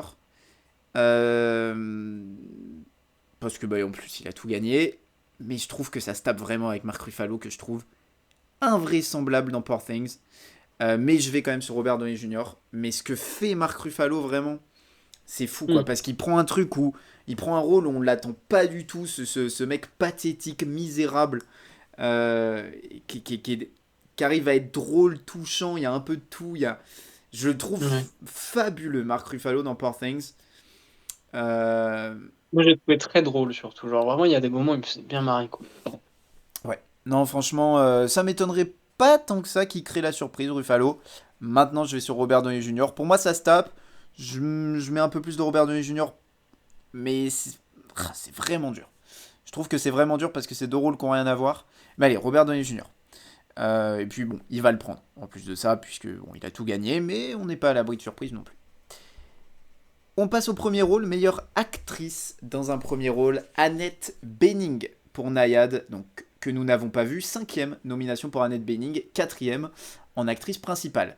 Lily Gladstone pour Killers of the Flower Moon, première nomination, La Belle Histoire. Lily Gladstone, évidemment. Sandra Hüller, Anatomy of a Fall, première nomination pour Sandra Hüller. De toute façon, c'était soit Anatomy d'une chute, soit Zone of Interest. Hein. Sandra Hüller, c'est quand même fou. Carey Mulligan, Maestro, troisième nomination et troisième en leading actress. Emma Stone pour Poor Things, quatrième nomination, deuxième en leading, qu'elle a déjà remporté évidemment pour La La Land. Je te laisse commencer, on a tous les deux pas vu Nayad. Emma Stone, elle a pas gagné aussi le meilleur second rôle pour Non, Birdman? non, elle le prend pas. Elle est nommée, mais c'est pas elle qui le prend. Ok. Donc oui, j'ai pas vu Nayad. Je vais me faire des ennemis. Parce que je trouve qu'il y a une perf qui est infiniment surcotée. Et je le dis depuis que j'ai vu le film, dans cette catégorie. Lily Gladstone. Oh non, elle est pas. Oh non, tu peux pas dire surcoté. Non. Ah, moi je la trouve vraiment bien, mais voilà quoi. Enfin, pour moi, Emma Stone, elle lui met une vitesse, mais c'est même pas une vitesse de la lumière à ce niveau-là, c'est plus. Et je la mets même pas deuxième, Lily Gladstone, parce que je mets Sandra Hüller devant. Donc, Oui, moi je mets Emma ça Stone. s'entend. Ça peut s'entendre. Ça s'entend, ouais. Franchement, Sandra Hüller, ouais, je trouve que ça se tape avec Lily Gladstone. Je mets Emma Stone en un. Et je mets Sandra Hüller en 2, Lily Gladstone en 3 donc, et Carey Mulligan qui est la meilleure perf du film Maestro, je trouve. Enfin, Bradley Cooper est très très bon aussi, mais Carey Mulligan, je trouve c'est vraiment, elle est incroyable dedans. Donc voilà, petite mention honorable quand même. Mais Emma Stone, elle est magnifique quoi. Enfin, moi c'est l'une de mes actrices préférées, si ce n'est mon actrice préférée. Donc voilà, il y a aussi un peu de subjectivité. Je l'aime beaucoup.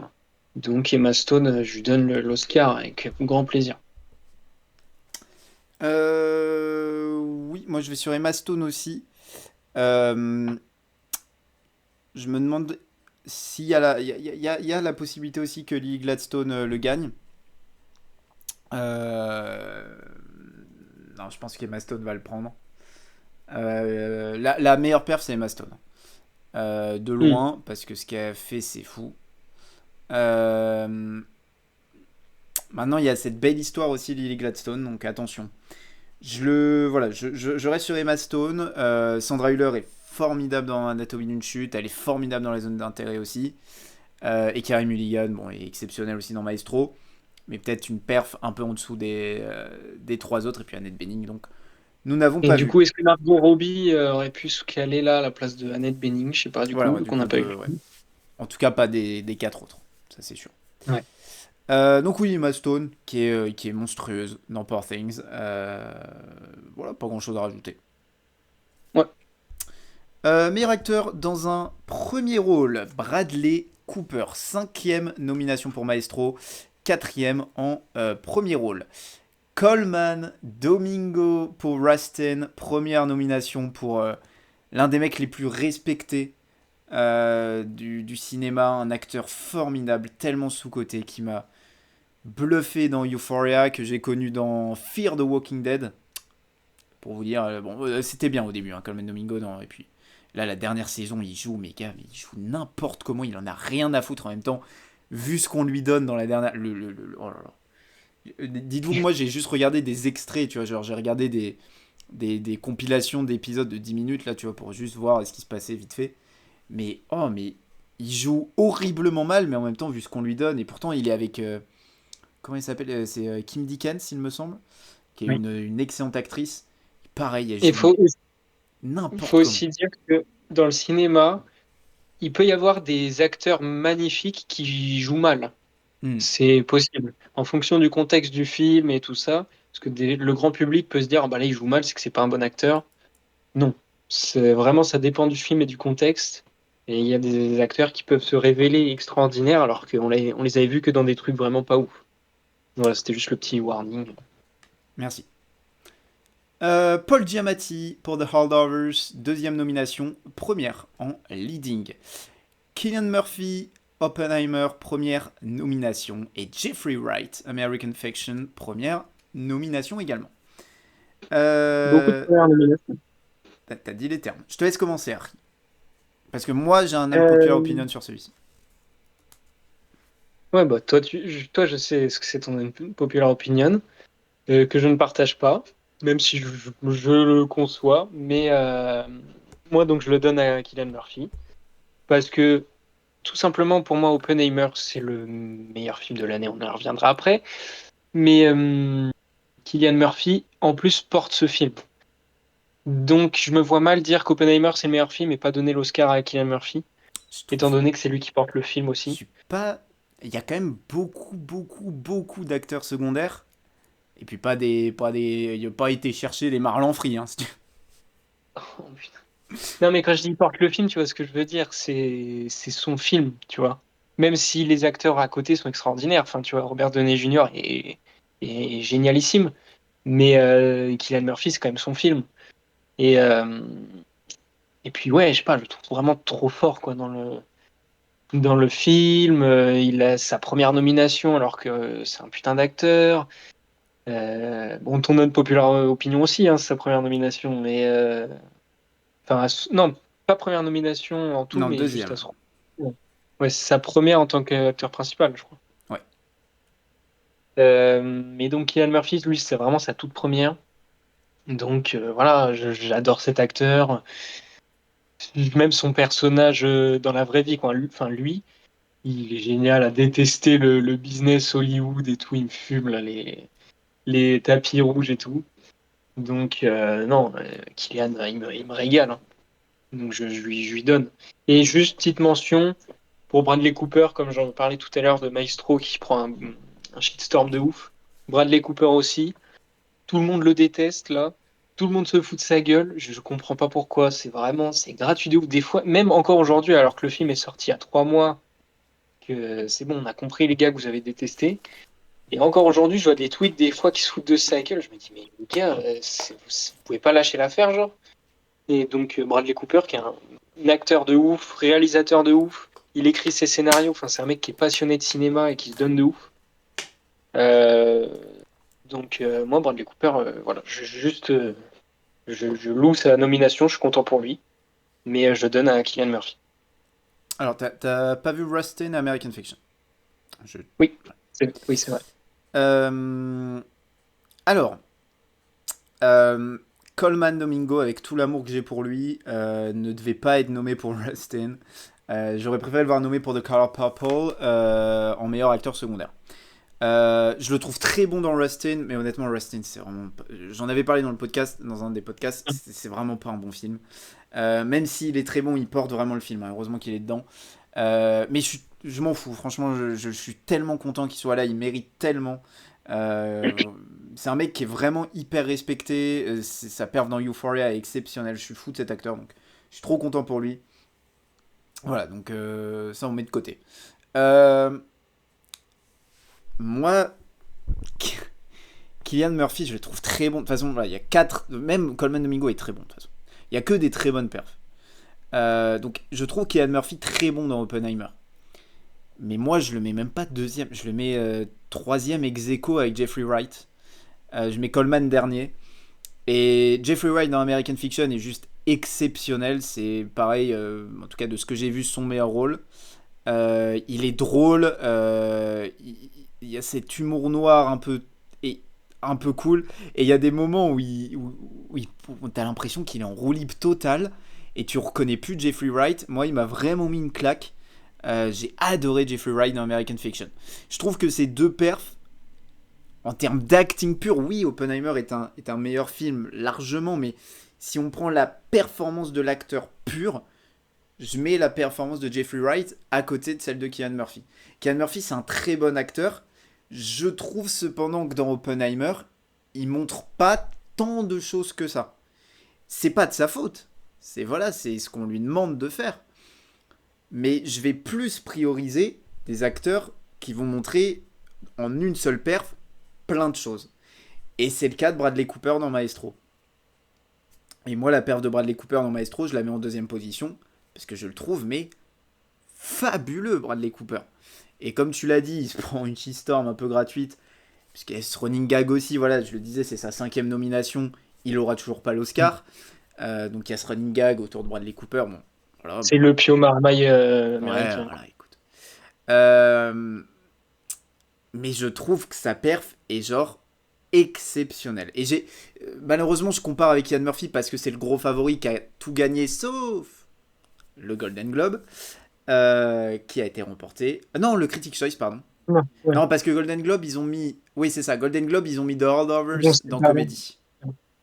Et Oppenheimer Ouais. dans Drama. Donc, Paul Giamatti a pris... voilà, ils ont tous les deux pris. Mais par contre, le Critics' Choice, c'est Paul Giamatti qui l'a pris. Donc, il y a encore de l'espoir pour Paul Giamatti, qui est donc mon pick, qui est un acteur que j'aime énormément. Et je trouve que dans The Holdovers, il est, mais genre, monumental. Voilà, franchement, j'ai pas les mots. J'adore cet acteur. Voilà, il joue dans Truman Show en plus. Donc, j'ai une attache Il joue avec. dans Truman Show? Ouais, il est dans Truman Show. Il a un rôle ouais, secondaire, on va dire. Il joue le mec Putain, faudrait que je revoie. qui gère la météo, qui gère un peu tout, tu sais, D'accord, dans putain, le faudrait que cinéma. je revoie.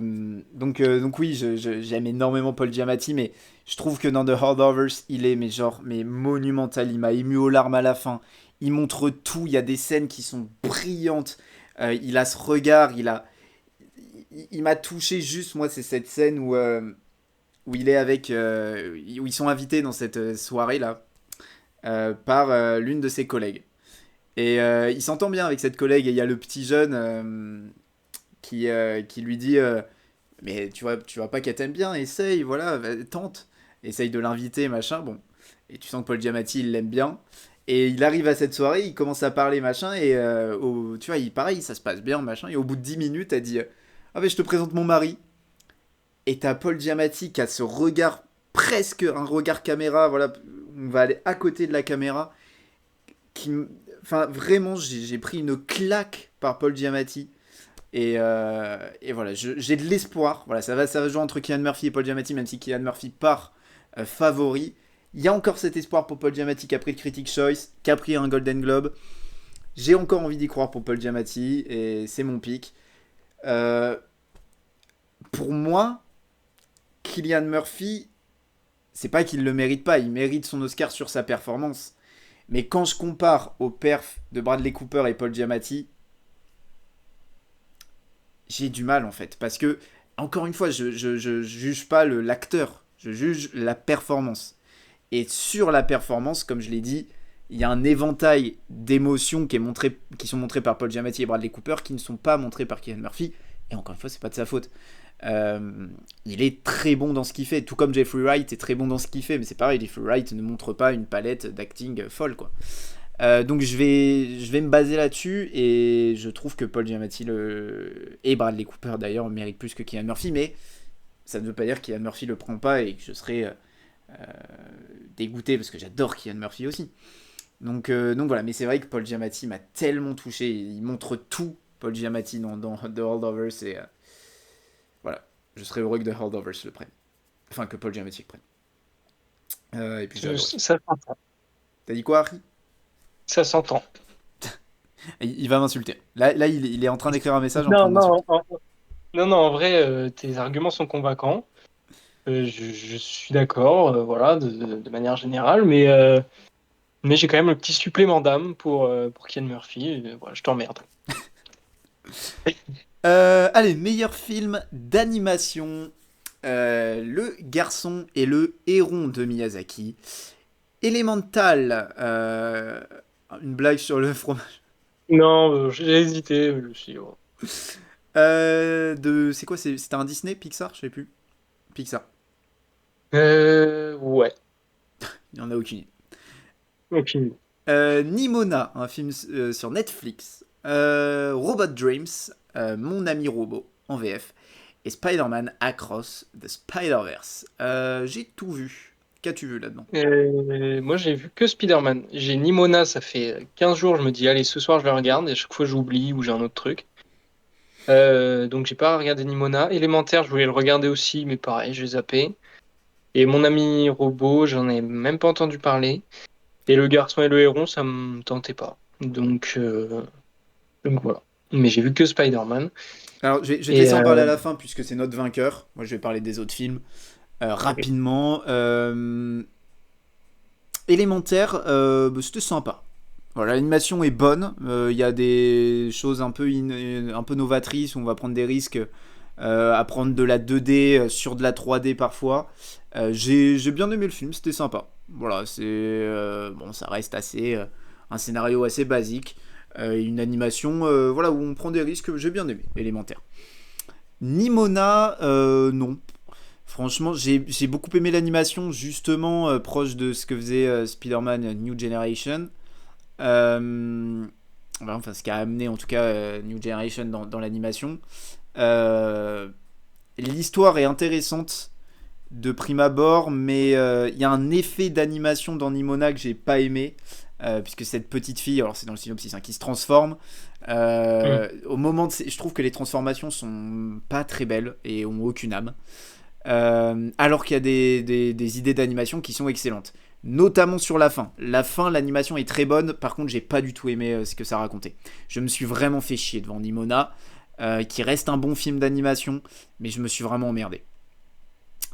Mon ami robot que j'ai vu au cinéma, qui est un film d'animation espagnol, mais ça n'a pas d'importance puisqu'il n'y a pas de, il y a pas de, c'est un film pas muet quoi. Il y a de la musique, mais il y a pas de parole quoi. Il n'y a pas Ouais. de texte. Euh, c'est un très bon film d'animation. Très bon film d'animation, mon ami robot. L'animation est assez basique, mais l'histoire est très bonne, assez poétique. La fin est superbe là pour le coup. On n'est pas sur élémentaire où on a une fin un peu gnangnan. Là, on a une superbe fin. Et on a en plus de ça l'utilisation de September, la musique qui va revenir plusieurs fois dans le film. Euh, bon, c'est peut-être un peu saoulant, j'avoue, sur la fin. Mais il y a tout un truc autour de September. Moi, j'ai beaucoup aimé. L'idée est très bonne, le scénario est très bon. L'animation reste un peu basique. Voilà pourquoi mon ami robot reste un film. Très sympa quand même à voir. Le garçon et le héron de Miyazaki. J'aime bien Miyazaki. Là, je m'y suis pas retrouvé. L'animation est très bonne. Maintenant, le scénario m'a pas du tout plu. J'ai bien aimé le personnage du héron. Mais ça s'arrête là. C'est le seul personnage qui m'a un peu marqué. J'ai l'impression d'avoir vu un truc un peu caricatural de Miyazaki. Donc non, j'ai pas spécialement aimé Le Garçon et le Héron. Pourquoi j'en parle en dernier? Puisque Le Garçon et le Héron a pris le Golden Globe, a pris, il me semble, le Critics' Choice Award, ce qui est quand même assez lunaire. Quand on voit Spider-Man Across the Spider-Verse, je te laisse en parler Théo du coup. Euh, Déjà, Spider-Man Across the Spider-Verse, c'est la suite donc de Spider-Man New Generation qui avait pris l'Oscar du meilleur film d'animation en 2019. Et je trouve que là, le 2 est encore meilleur que le premier. Donc, ce serait, même si je n'ai pas vu les autres films, un scandale que Spider-Man ne gagne pas J'ai pas vu les l'Oscar. autres films, mais ce serait un scandale. Non, mais parce que j'en ai rien à foutre. Spider-Man, c'est mon film d'animation préféré, all time. Et il n'y a aucun des autres, là, même de ce que tu me racontes et de ce que j'ai entendu, qui ne dépassera Spider-Man.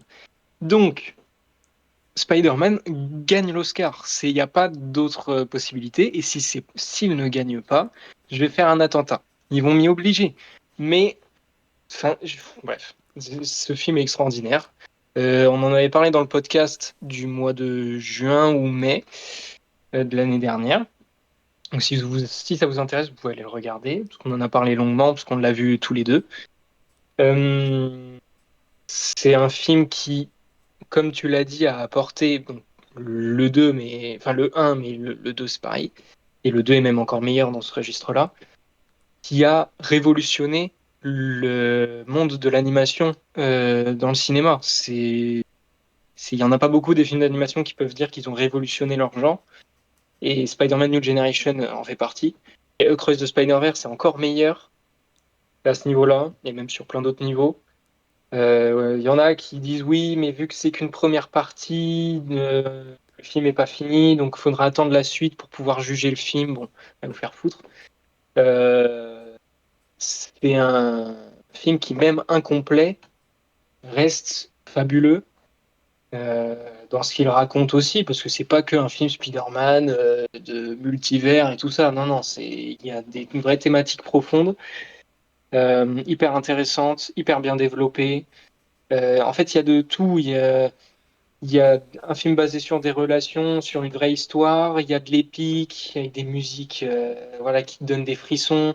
Il y a un scénario hyper divertissant, hyper intelligent. Il y a un putain de cliffhanger. Euh, Tout, en fait. C'est la quintessence du film d'animation, hein, pour moi. Les deux premiers Spider-Man. J'attends le 3 avec impatience. Enfin, voilà, je n'attends que ça.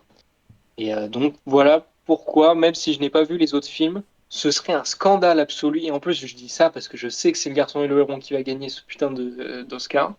Et ça me dégoûte d'avance. Donc voilà, c'est tout ce que j'avais à dire, mais ça me fait péter les plombs. Moi, je sais pas s'ils vont le donner. Non, parce que Ouais, honnêtement, le garçon et le héron, je pense que je le place quatrième.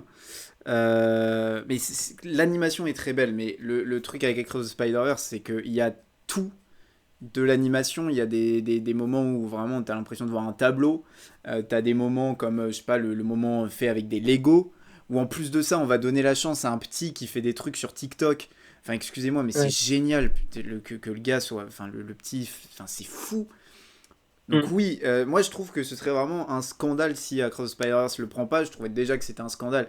Je trouve qu'il y a une branlette autour de Miyazaki. Alors oui, c'est très... Alors Miyazaki a révolutionné l'animation parce que tu regardes des films, ses premiers films là, des années 90, t'as l'impression de regarder un film actuel. C'est Ouais. fou furieux. Sans déconner, c'est dingue. Mais arrêtez la branlette sur jugez le film, jugez l'animation.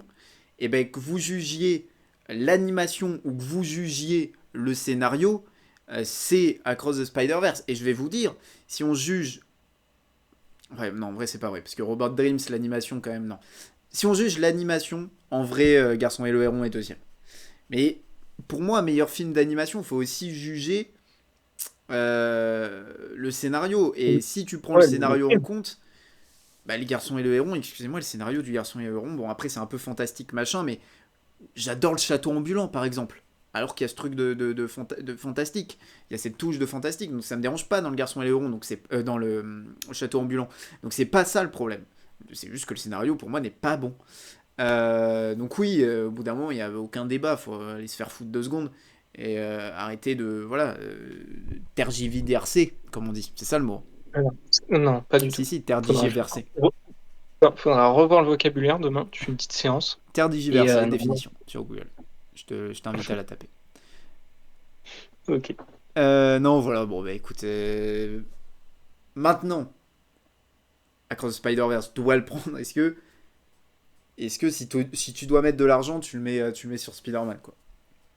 Ah non, non, moi je pensais vraiment que c'est le garçon et le héron qui va gagner, hein. Moi, Ils ont donné le Golden Globe et le Critic Choice, frère. Ils vont encore lui donner, là, ça me saoule. Franchement, je sais d'avance, là. Je connais ma réaction, là, dimanche dans la nuit.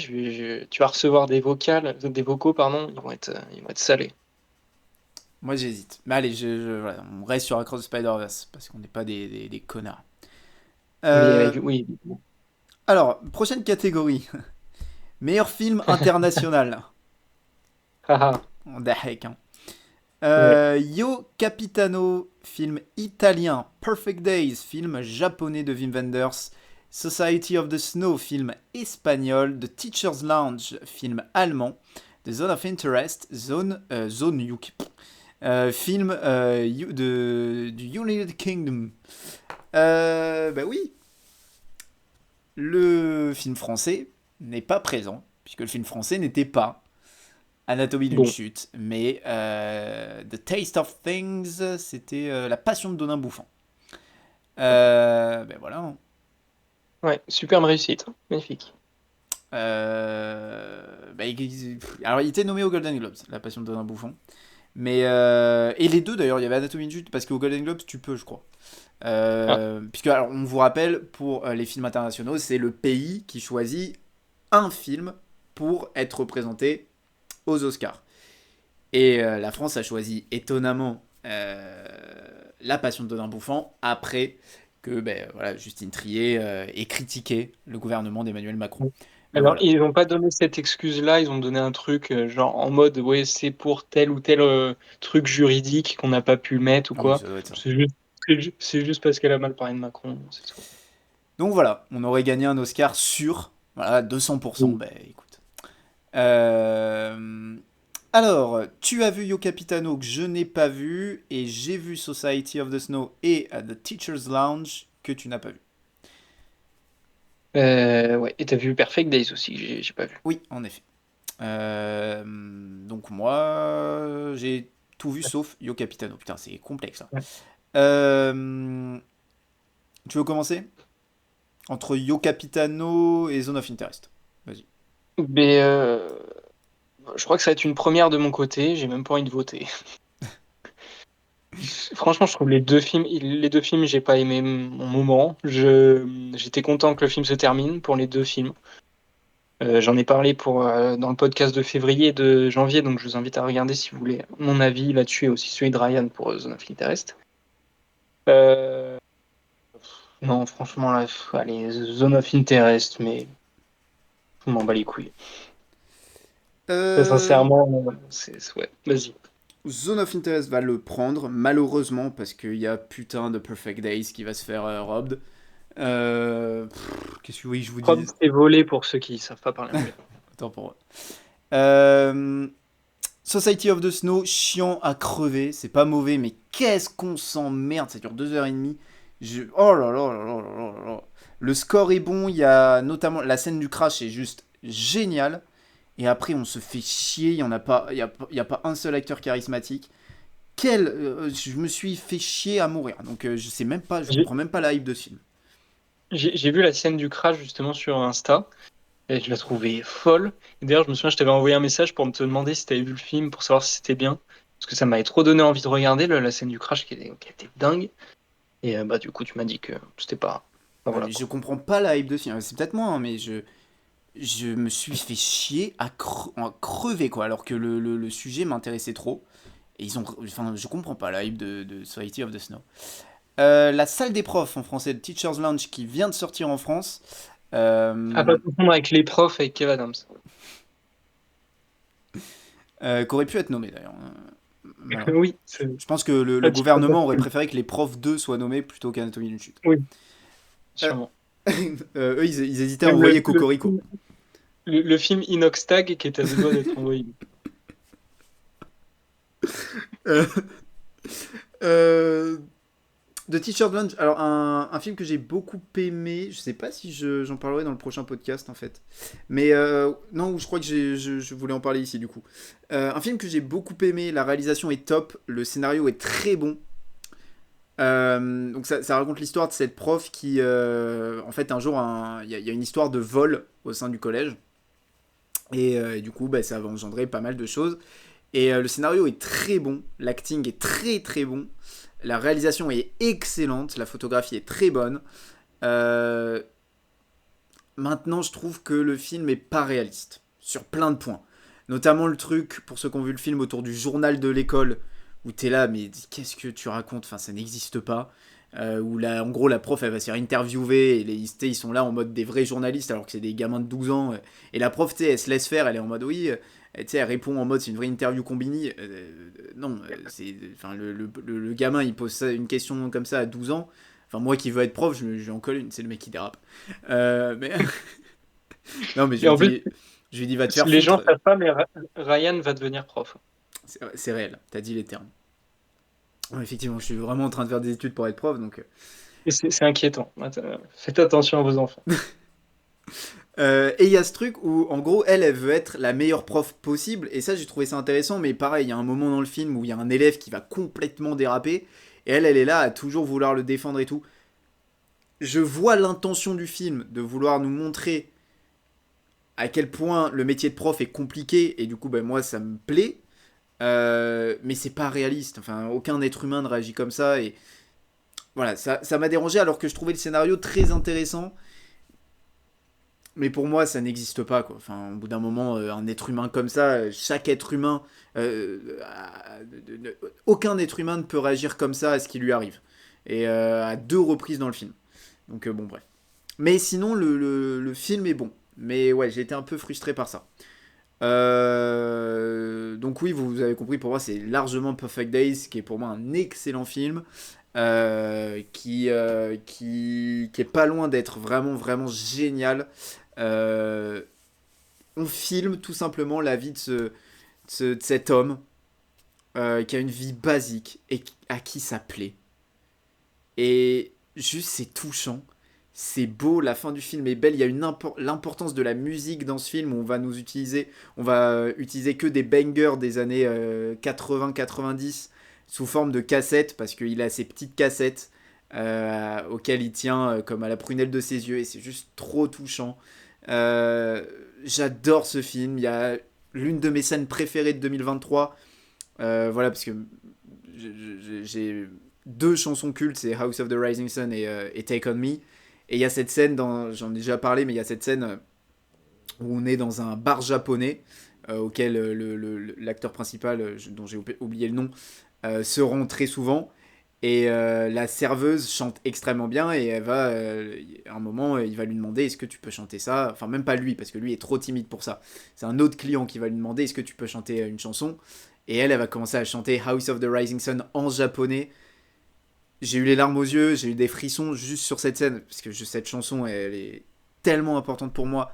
Et voilà, c'est une chanson qui a été reprise dans de mille versions. Il y a évidemment la version Sons of Anarchy, il y a la version originale des Animals qui est incroyable, il y a la version de Johnny Hallyday qui est genre folle. Euh, voilà, je suis fou de cette chanson et donc j'ai découvert une autre version de cette chanson qui m'a grave touché. C'est un film touchant, beau, pur, basique mais efficace et malheureusement bah, il va pas gagner. C'est Zone of Interest qui va le prendre. Voilà, mais allez voir Perfect Days qui va se faire voilà, je suis dégoûté. Et non, j'avais rien à rajouter. Je crois, toi, t'avais dit donc Zone of Interest un peu par défaut. Mais regarde Perfect Ouais. Days, c'est ça que je voulais dire. Il est sur notre Ouais. site. Ok. Mais est-ce qu'il remarche le site? Non, mais attends, je vais t'envoyer un autre site.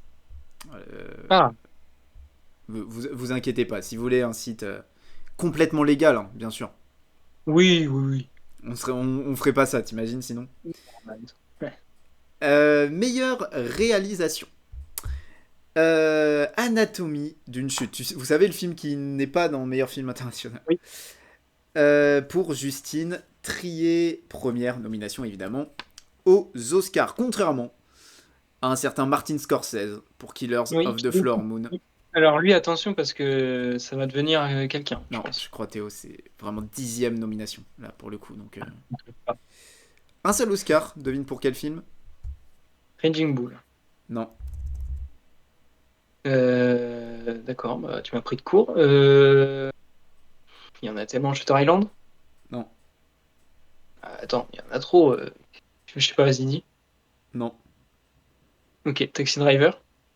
non. Les Infiltrés. Ah, ok. Putain, j'ai hésité à le dire. Bah, fallait le dire, connard. Non, mais j'ai juste hésité. J'ai pas passé à l'acte. Pour une fois. Euh... Christopher Nolan pour Oppenheimer, combien de nomination là, puisque c'est ton réel préféré. Mais malheureusement, c'est sa première. Deuxième. Deuxième, ok. Yorgos Lanthimos également, deuxième nomination pour Poor Attends, Things. c'était quoi sa première pour Nolan? J'ai pas noté, oula. Oula, je voulais pas que tu me poses Ok. la question. Et Jonathan Glazer pour The Zone of Interest, première nomination. Donc là, on est quand même. C'est éclectique, si tu me permets l'expression. Oui, je te le permets, je te le permets. Je te laisse commencer, Harry. Bon, je vais pas donner mon vainqueur, je vais parler des autres.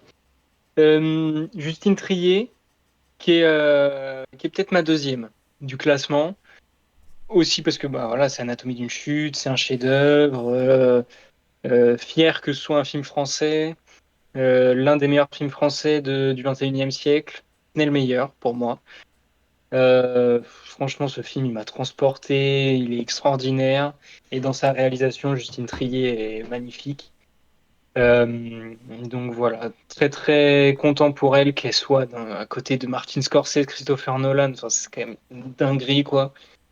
Euh, Ensuite, Martin Scorsese, bah, comme pour De Niro tout à l'heure, il fait du Scorsese, c'est du très bon taf. On sait qu'il est très très fort. Il l'a encore prouvé. Maintenant, je le mets pas dernier parce que Jonathan Glazer existe pour les zones d'intérêt, même si c'est pas nul dans sa réalisation, la zone d'intérêt. Ah, moi, je le trouve Puis, très très bon aussi dans la réelle, hein. Les 5 pour moi sont. j'allais dire, c'est l'une des forces du film, notamment dans sa gestion justement du non-dit, de tout ce qui est montré, mais pas, voilà, enfin, pas directement. Donc, en ça, sa réalisation est très très bonne. En ça. Euh, en ça. Mais elle est moins marquante que les autres, je trouve. C'est pour ça que je le mets dernier. Par contre, pour le coup, c'est pas un scandale qu'il soit nominé. Yorgos Lanthimos, c'est incroyable en vrai. Putain, ils sont tous trop forts là. Yorgos Lanthimos, c'est génial pour Things aussi, donc grosse force. Mais Christopher Nolan, voilà, mon réalisateur préféré. Il y a donc obligatoirement un manque d'objectivité certain. Euh, c'est grâce à lui aussi que j'ai commencé à regarder le cinéma. Encore aujourd'hui, il me fait vibrer dans ses films. Euh, tous ses films sont des masterclass. Même ses premiers films, enfin, Memento, c'est son deuxième film, mais son premier vrai film avec un peu de budget, parce que bon, Following, il avait 5 euros pour le faire, et c'était avec ses potes. Donc, Memento, enfin, moi je trouve que c'est un chef-d'œuvre, quoi. Dans le scénario, c'est de la folie. Le prestige, enfin, le nombre de films de Nolan dans mon top 20 des meilleurs films de toute ma vie que j'ai vu, c'est effarant. Le seul petit problème que j'ai, c'est sur Tenet et Dunkerque. Même si je les aime bien les deux, faudrait que je revoie Dunkerque. Euh, mais donc là, Oppenheimer, qui est en plus l'un de ses meilleurs films. Euh, le scénario est dingue, mais donc là, on parle de réalisation qui est aussi géniale. Sa gestion de la bombe atomique, de l'attente, de comment elle est De sa montrée, tante. non, de l'attente de L apostrophe A de T-E-N-T-E. Ah, pardon. Euh, non, enfin voilà, Christopher Nolan est extraordinaire. Euh, c'est seulement sa deuxième nomination, donc bon, vu que t'es pas compétent, t'as pas pu me dire ce que c'était sa première nomination. Mais Mais c'est un je crois que scandale. c'est Dunkerque. C'est son moins bon film, je trouve. Donc, tu vois, c'est. Oui, mais là on parle de réal, pur. Oui, mais c'est comme tu as Ta dit tout gueule. à l'heure, Nolan, il brille surtout sur ses scénarios. Je suis d'accord. Mais c'est aussi un réalisateur de ouf, quoi. Et ça me fait penser au fait que j'y ai repensé aussi là en voyant Dune 2 que je suis allé voir aujourd'hui. Je ne sais pas si ce sera nominé pour beaucoup d'Oscars l'année prochaine, mais je trouve que les Oscars sont trop durs avec les films blockbusters qui peuvent être, enfin, voilà, c'est autorisé que les blockbusters soient des vrais grands films, des vrais films enfin, des films de science-fiction qui peuvent être des grands films aussi avec des vrais perfs d'acteurs. Enfin, quand je vois que The Dark Knight, l'autre jour, je suis allé voir les Oscars donc, de 2009 ou 2008, ou bref, Dark Knight est nominable et non pas minable. Et non Euh, minable.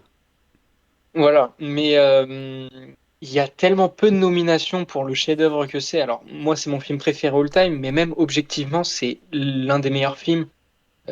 Tous les fans de cinéma aiment beaucoup ce film et trouvent que c'est un putain de film.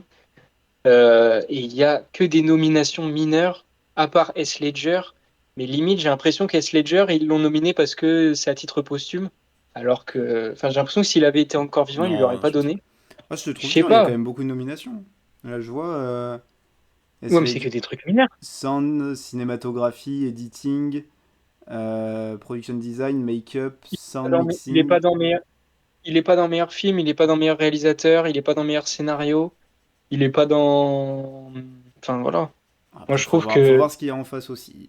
Faut voir ce qu'il oui, mais je veux dire à l'époque, il y avait beaucoup plus de films genre Gladiator, Russell Crowe qui gagne l'Oscar du meilleur acteur, tu vois, c'est un truc de ouf.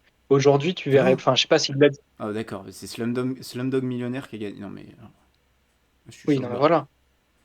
Je trouve que aujourd'hui on trouve que dès qu'il y a un film genre super-héros, ou même pas super-héros, juste genre bah, Dune 2, tu vois, gros film de science-fiction. On se dit, oh bah allez, ça c'est juste pour le box-office et on leur donne pas. Genre Avatar 2 l'année dernière, qui qui a rien du tout, même pas un Oscar, ou alors un seul. Ouais, Et- bah, effet visuel, quoi. Heureusement. ouais. Non, mais enfin, je trouve vraiment il faudrait qu'il y ait une remise en question des récompenses sur les films blockbusters. Bah, Voilà, il y a des grands films.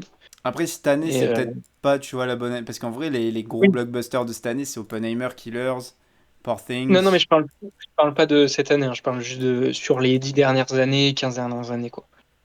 Euh, voilà. Et c'est en voyant Dune 2 surtout, je me suis dit, est-ce que ils vont oser donner des nominations? Après, on ne sait pas les autres films qui vont sortir cette année, peut-être qu'ils seront bien meilleurs, et voilà. Mais euh, enfin, j'en parlerai dans le podcast du mois de mars de Dune 2, et tu l'as vu aussi, donc on en parlera tous les deux. Mais pour moi, c'est un grand film, c'est un film qui peut avoir des nominations majeures. Et je serais pas surpris qu'ils aient genre juste nomination effets visuels et son pour l'année prochaine. Enfin, Bah, ouais, bref. Le premier Dune avait eu plus de nominations mineures. Après, moi, je trouve ce film bah, pas fou. Mais, Ouais, non, mais Dune 1, il est vraiment en dessous de mais Dune déjà, 2, quoi. déjà, le premier Dune avait quand même eu, allez, je dirais quand même quelques nominations. Donc, je pense Dune 2, ils s'en sortiront.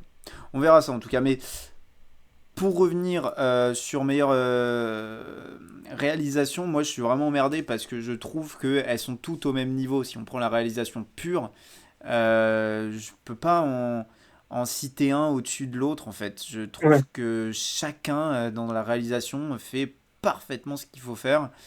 Donc écoutez, je pense que Nolan va le prendre, donc je vais le donner à Nolan. Parce qu'honnêtement, je peux pas dire, moi j'ai préféré une telle réalisation, une telle... bon, non, c'est impossible. Franchement, les 5 sont monumentaux, je trouve. Hein. Même Jonathan Glazer, alors que j'ai pas tant aimé son film. Donc ouais, je peux pas, c'est pas possible pour moi là. Je vais le donner à Nolan parce que bah, c'est le favori et parce que il en a jamais gagné, donc qu'on lui donne. Mais voilà, je peux pas vous dire. Ouais, non. Meilleur film, dit nommé American Fiction, Anatomie d'une chute, Barbie, The Holdovers, Killers of the Flower Moon, Maestro, Oppenheimer, Past Lives, Poor Things et The Zone of Interest. Euh, alors, déjà, j'ai envie de parler quand même de la présence de The Zone of Interest quand The Iron Claw n'est pas nommé. On le Ouais. sait, A24 ont mis toute la thune Ouais. sur Zone of Interest et Past Lives. Euh, Maintenant, Iron Claw met une vitesse monumentale à Zone of Interest. Zone of Ouais. Interest est un peu au-dessus de Past Lives. Donc oui, c'est une frustration immense de ne pas voir Iron Claw dans meilleur film, de ne pas voir Zac Efron dans meilleur acteur principal. Parce qu'il y avait qui dans meilleur acteur premier rôle? On avait Ryan Gosling. Bah écoutez, Zac Efron lui met une vitesse. Non, le Euh, premier rôle, c'est Ah non, pardon, je me trompe. Coleman Cooper, Domingo ouais, qui bah, t'avait dit. Coleman, voilà, je suis désolé, mais Zac Efron méritait plus. Euh, et là, si tu rajoutais Zac Efron, même à côté de Jeffrey Wright ou Cillian Murphy, la discussion aurait été folle. Mais voilà, je suis vraiment. Ouais, c'est mon gros point noir, le fait qu'il n'y ait pas Iron Claw. Mais écoutez, c'est quelque chose que je comprends pas. En plus de ça, je veux bien qu'on dise. A24 n'ont pas mis la thune, ont mis toute la thune sur Past Lives et Zone of Interest. L'année dernière, il y a un film enfin, il y a eu une nomination pour meilleure actrice principale d'un film que personne n'avait vu, que moi j'avais vu en plus, mais ouais, qui s'appelle To Leslie, avec la nomination d'Andrea Riseborough, qui était complètement méritée. Me dites pas que, je sais pas qui a produit le film même, mais me dites pas qu'il y avait eu un budget fou mis dans la promo pour To Leslie. Donc bon, je vois cet argument, mais je le comprends pas. Et encore une fois, si on doit mettre de la thune dans la promo des Oscars, moi c'est un truc qui me saoule. Là, Iron Claw, il met une vitesse à American Fiction, il met une vitesse à Barbie, il met une vitesse à Maestro, il met une vitesse à Zone of Interest. Donc bon, j'ai quand même beaucoup de mal avec ça. Maintenant que j'ai parlé de ça, je te laisse nous donner ton avis, qui tu vois Euh, gagner. C'est vrai qu'on a parlé de tous les films durant ouais. déjà ces prédictions. Si tu veux donner un mot rapide sur chaque film, fais ce que tu veux, démerde-toi, me fais pas chier. J'ai pas vu American Fiction, voilà, pour ceux qui n'avaient pas encore compris. Donc, je vais juste parler des autres. En vrai, j'ai parlé longuement, ou en tout cas, j'ai donné mon avis sur à peu près tous. Donc, je vais rester sur ce que j'ai dit avec avec Oppenheimer et donc Nolan en meilleur réalisateur. Et puis depuis le début, je suis sur Oppenheimer. Donc, je vais pas déroger à la règle. Et en meilleur film, je donne à Oppenheimer. Parce que, tout simplement, même sur la base du truc, c'est de dire mon film préféré parmi tout cela, c'est Oppenheimer. Donc, juste pour cet argument, je donne à Oppenheimer. Past Lives euh, et Anatomie d'une chute. Anatomie d'une chute, je le mets en deuxième. Peut-être Past Lives en troisième. C'est vraiment deux films que j'ai adorés, qui sont géniaux. Anatomie d'une chute, voilà, comme j'ai dit tout à l'heure, ça m'a vraiment marqué. En vrai, j'ai un peu parlé de tous. Donc voilà, rapidement, je donne à Oppenheimer, parce que c'est mon film préféré de la liste. Moi, mon film préféré, c'est d'ici, c'est The Holdovers, que j'ai mis, comme je le disais, deuxième dans le classement 2023. J'ai mis Killers of the Flower Moon en troisième et Oppenheimer en quatrième. Past Lives était huitième. Non, dixième, pardon. Euh, Sauf que, il y a un film qui s'appelle Poor Things. Ouais. Euh, je peux pas mettre The Holdovers objectivement parce que j'essaye quand même pour le meilleur film d'avoir ce juste équilibre entre avoir été touché et avoir vu un grand film. The Holdovers, c'est un très bon film, j'ai été plus que touché, mais voilà, c'est pas voilà, ça va pas gagner d'Oscar, on s'y attend. Donc ouais, moi je suis sur je suis sur 3 Oppenheimer, Killers et Poor Things. Bon, Oppenheimer va le prendre. Ouais, je pense. Oppenheimer va le prendre, mais pour moi, il est en troisième position. Je pense que je mettrai Killers en 2 et Poor Things en un. Ouais. Je partirai là-dessus. Ça veut pas dire que c'est mes films préférés, encore une fois. Ouais. Enfin, je pense que mon film. Ouais, mes films préférés dans la liste, c'est Poor Things et The Holdovers. Mais comme j'ai dit, je peux pas mettre The Holdovers Oscarisable. Euh, Et non pas Oscar Isaac. Rien à voir. avec un acteur. Qui, lui, pour le coup, est Oscarisable. Oui, totalement. Bon, pas cette année, mais oui. Allez, est-ce que je prends un risque et je dis Poor Things alors qu'Oppenheimer va le prendre? Franchement, si je dois mettre de l'argent, évidemment que je mets sur Oppenheimer. Mais j'aimerais que Poor Things le prenne, donc je vais dire Poor Things. Voilà. C'est tout à ton honneur, hein. C'est vraiment un choix de merde, mais c'est tout à ton Non, honneur. mais en fait, tu vois, c'est contradictoire. Enfin, Je vois pas en quoi. enfin, t'es à la fois insupportable et gentil. Enfin, tu vois, dans la même phrase, c'est J'ai pas remarqué. bon. Ça, c'est peut-être moi, hein, c'est peut-être moi qui. Bah, je pense, oui, que ça vient de toi. Voilà, en tout cas, allez, voilà, Poor Things, mais Oppenheimer va le prendre. Un truc à rajouter sur les Oscars ou quoi, la team? Non. Non. On a bien fait le tour, on a bien parlé de tous les films. Donc, rien à rajouter. Bah parfait, bah ferme-la ta gueule alors, dans ce cas-là. Je vais faire ça, je vais m'empresser de le faire. Si t'as rien à rajouter, pourquoi tu l'ouvres, j'ai envie de te dire. En tout cas, merci de nous avoir écoutés pour ces prédictions des Oscars. Je rappelle, on est disponible, nous, hein, directement. Oui, vous pouvez nous appeler bah, par téléphone, hein. On met le numéro dans la description. Évidemment, de Théo. On est disponible en podcast sur toutes les plateformes, donc n'hésitez pas à nous écouter. Voilà en tout cas pour ces dernières prédictions de prix de cette année. On finit avec les Oscars et on reprendra les podcasts mensuels, comme d'habitude. En tout cas, on vous souhaite de très bons Oscars dans la nuit de dimanche à lundi. Et en espérant que nos prédictions ont été bonnes, hein, parce que sinon, t'imagines les losers. Oui, ça serait vraiment la honte, quoi. Allez, n'hésitez pas à vous abonner parce que franchement, on a besoin de thunes. Bye tout le monde. Ouais.